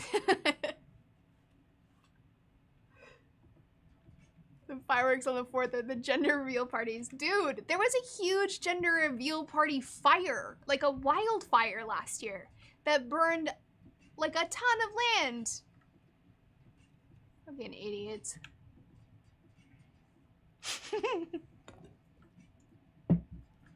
I like this one. Taps into my nostalgia. I used to have roller skates like that.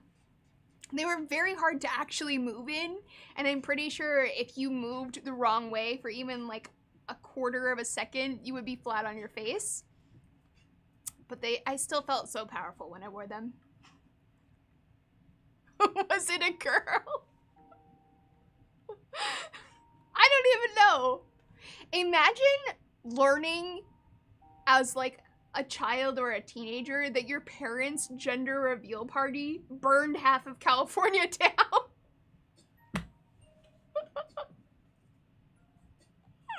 My God, people.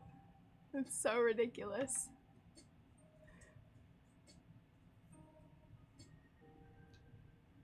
I don't understand this one. Is that what the military looks like now?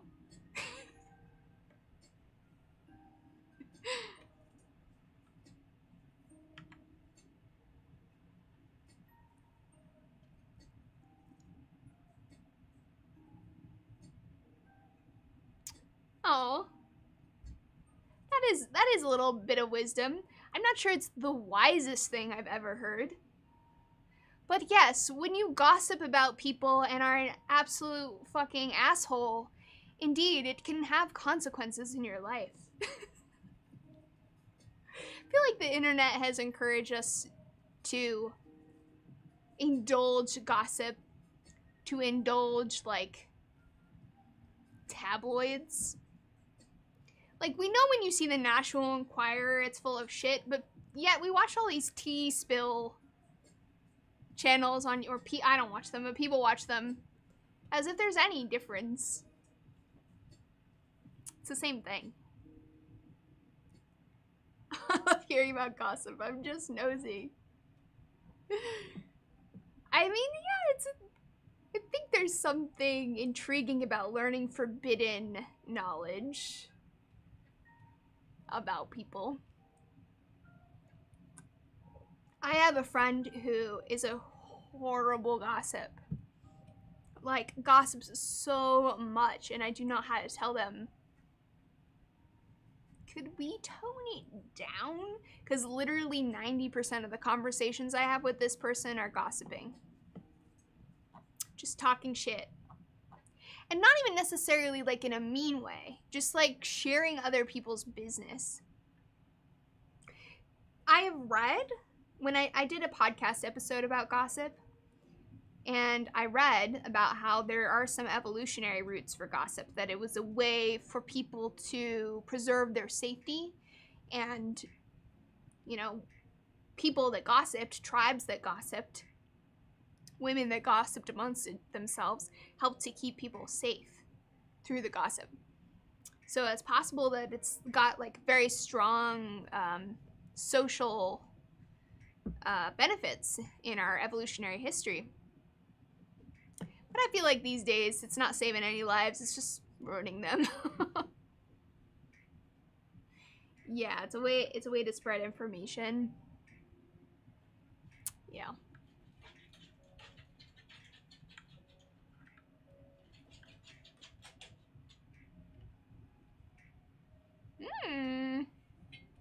I don't know if this is a meme, but it's a good point. If any of you are working from home, do you prefer to work from home or do you prefer to go back? I've always worked from home for the most part.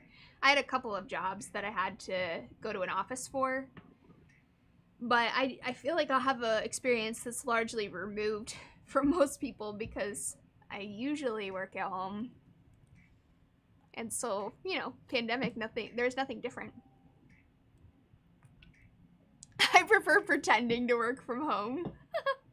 University from home is better. That's interesting, Cody. I know some students really liked it more and they're having better learning outcomes, but I think there's a lot of students who are struggling with it too. So a lot of educators are trying to figure out how to accommodate both types of learners. Love to drive your truck remotely from home. Yeah, some jobs can't be done remotely. Computer things. No, to someone who did drastically better getting to do uni from home. Yeah, I've heard that for some people it's a lot better. I miss the office because I was always around women and never needed Tinder. Working from home is great, but I'd like to go to the office once a week. It's too solitary to do every day. Yeah, Kablaze, and I feel like that would be the ideal balance. Shockingly, Steve, I was not privy to a lot of gossip when I was a Mormon. Gossip was looked down upon. People just sort of kept to themselves, but maybe part of it is that I was younger, you know, and I wasn't really aware of things like gossip because I was too young.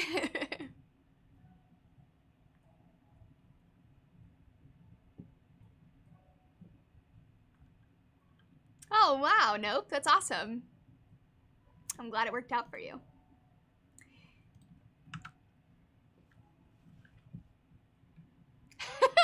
Oh, no. That's too real. Oh. The world was so different. Past generations, it was easier to afford a house. And people used to survive on single incomes, which is also crazy to me. Because now you pretty much have to have a dual income household. Oh yeah, Silo, I could see that. When I left the Mormon church, there was definitely some gossip about me leaving. Like, my dentist at the time was a Mormon from our church, and one time I went to get my teeth cleaned, and the hygienist left my file on the table next to me, and I saw in big bold letters on my file that, like, in the notes that she had written that I'm an atheist. Like, dude, why the fuck is that in my dental file? Should not be in there.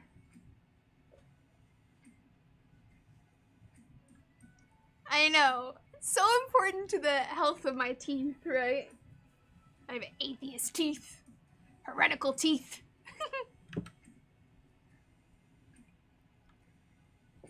Shit, this really upset me though. Dude. Okay, I haven't done a deep dive into it, so I could be wrong. But from what I understand, he was let free because he was told that he couldn't be convicted if he gave a testimony admitting it, basically. Like, how is that even legal? What the fuck is our legal system? Pretty much, Crimea.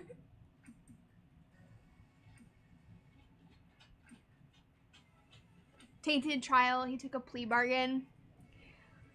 Look, the fact that shit like that can happen is so crazy. Doesn't he have like 60 accusers or something?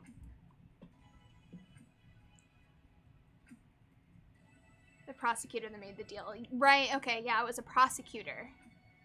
How can you even make a deal like that? I don't understand. To catch bigger fish, not to let people off. I need to read more about it. I need to read more about what happened. But, you know, we all know the legal system is kind of a sham and mostly doesn't apply to rich people no matter what they do. Whether it's rape or murder or theft or whatever. If you're rich, it doesn't matter. Exactly, Addie. Well, says freedom from the rules. Yeah. Yeah, I don't know a ton about it, but I just don't like, I saw the news and I was like, dude, it's fucking depressing. Too depressing. The worst of every world. Rapists get away with everything. Innocent people get canceled. There's definitely some lopsided injustices. I feel like, yeah, I just feel like class plays such a huge role in our legal system. And not even just the legal system, like the formal systems, but also our social, you know, the court of social opinion and stuff. Submitted a YouTube meme. Okay, Pale, it might still be in there. I cut it down because I didn't want to do memes for super long, so I saved some for the next stream.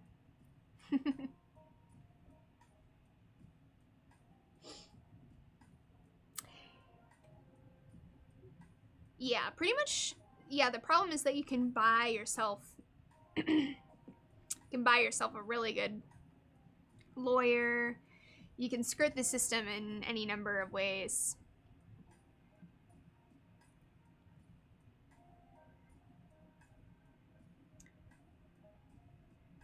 Yeah, Silo. I mean, I think it's, from what I understand, very little that I read, and from what the chat is saying, there's some legal technicalities that allowed this to happen.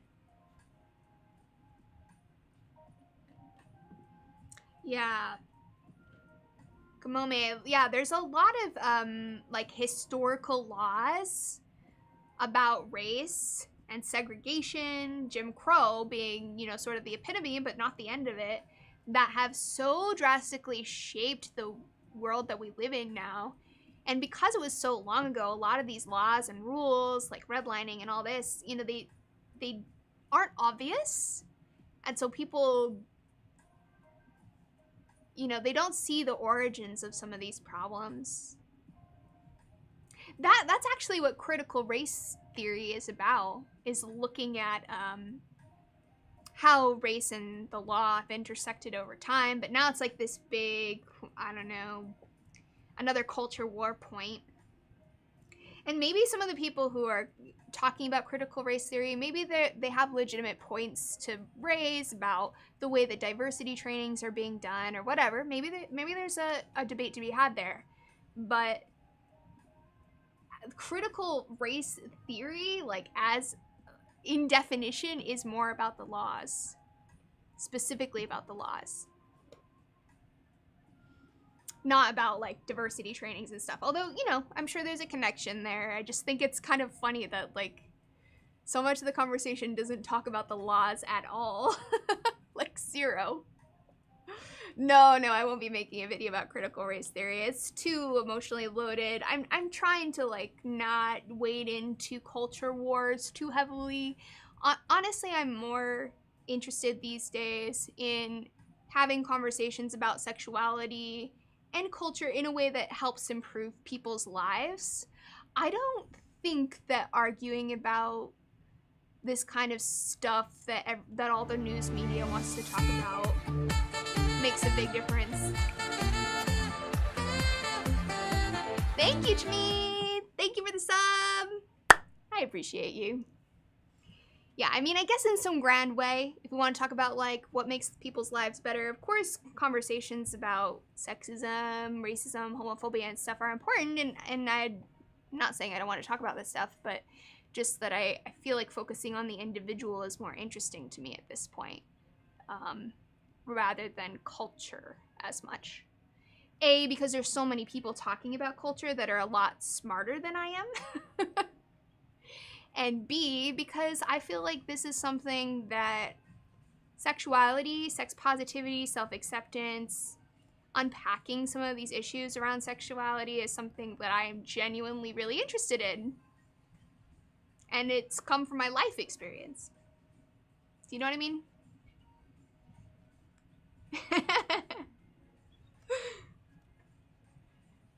Thanks to the subscription purchasers. Lazy dancing is adorable. Well, there's a lot more where that came from, Emery.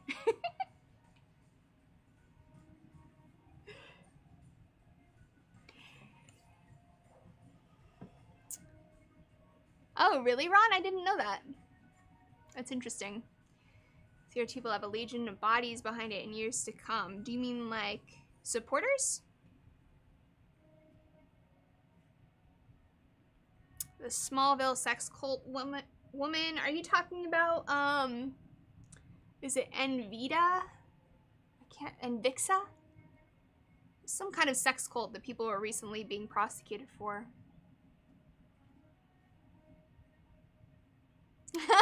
Maybe, Hans. This chair is actually broken. So if I do accidentally lean too far back, we may have a stream fail on our hands. Nixium. Enixium. Yes, Allison Mack. Oh, maybe she's not from Smallville, is she? Is she from Smallville? Hold on, I gotta look up these people. I listened to some podcasts about it way, way, way back. But I haven't kept up with it. I just saw that there was some convictions recently.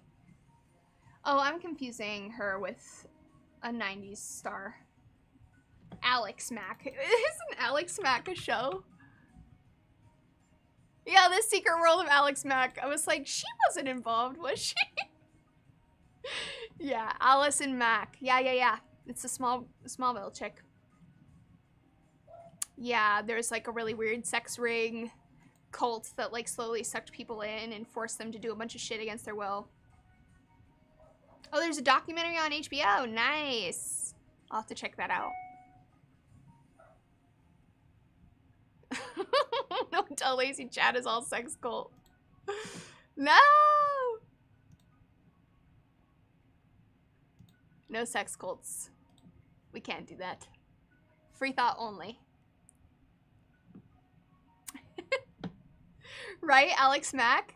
Isn't she the one that would turn into, like, metal or a pool of metal? Yeah, she morphed into a blob of goo! Oh man, it's been a long time. The 90s were awesome. The cult is free to have thoughts about sex. And that's it. Only thoughts about sex.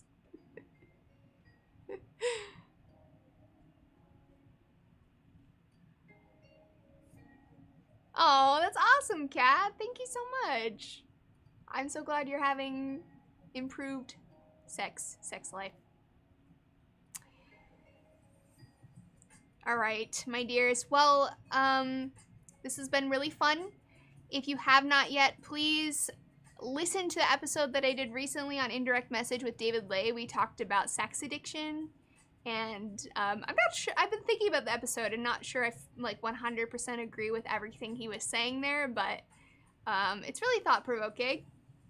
And I'm going to be focusing on the podcast a lot, so hopefully you guys enjoy those episodes. And if there are people that you think would be interesting for me to interview, can you shoot me an email? Because posting a lot of episodes means I need to find a lot of interesting people. And I'm specifically interested in people who are like very open-minded about sex and can talk about sexuality issues in a way that, you know, isn't shaming or dogmatic. It's hard to find. So if you know those people, shoot me an email. Love you guys so much. Thanks for stopping by. I'll see you next time. Oh, email is on my website.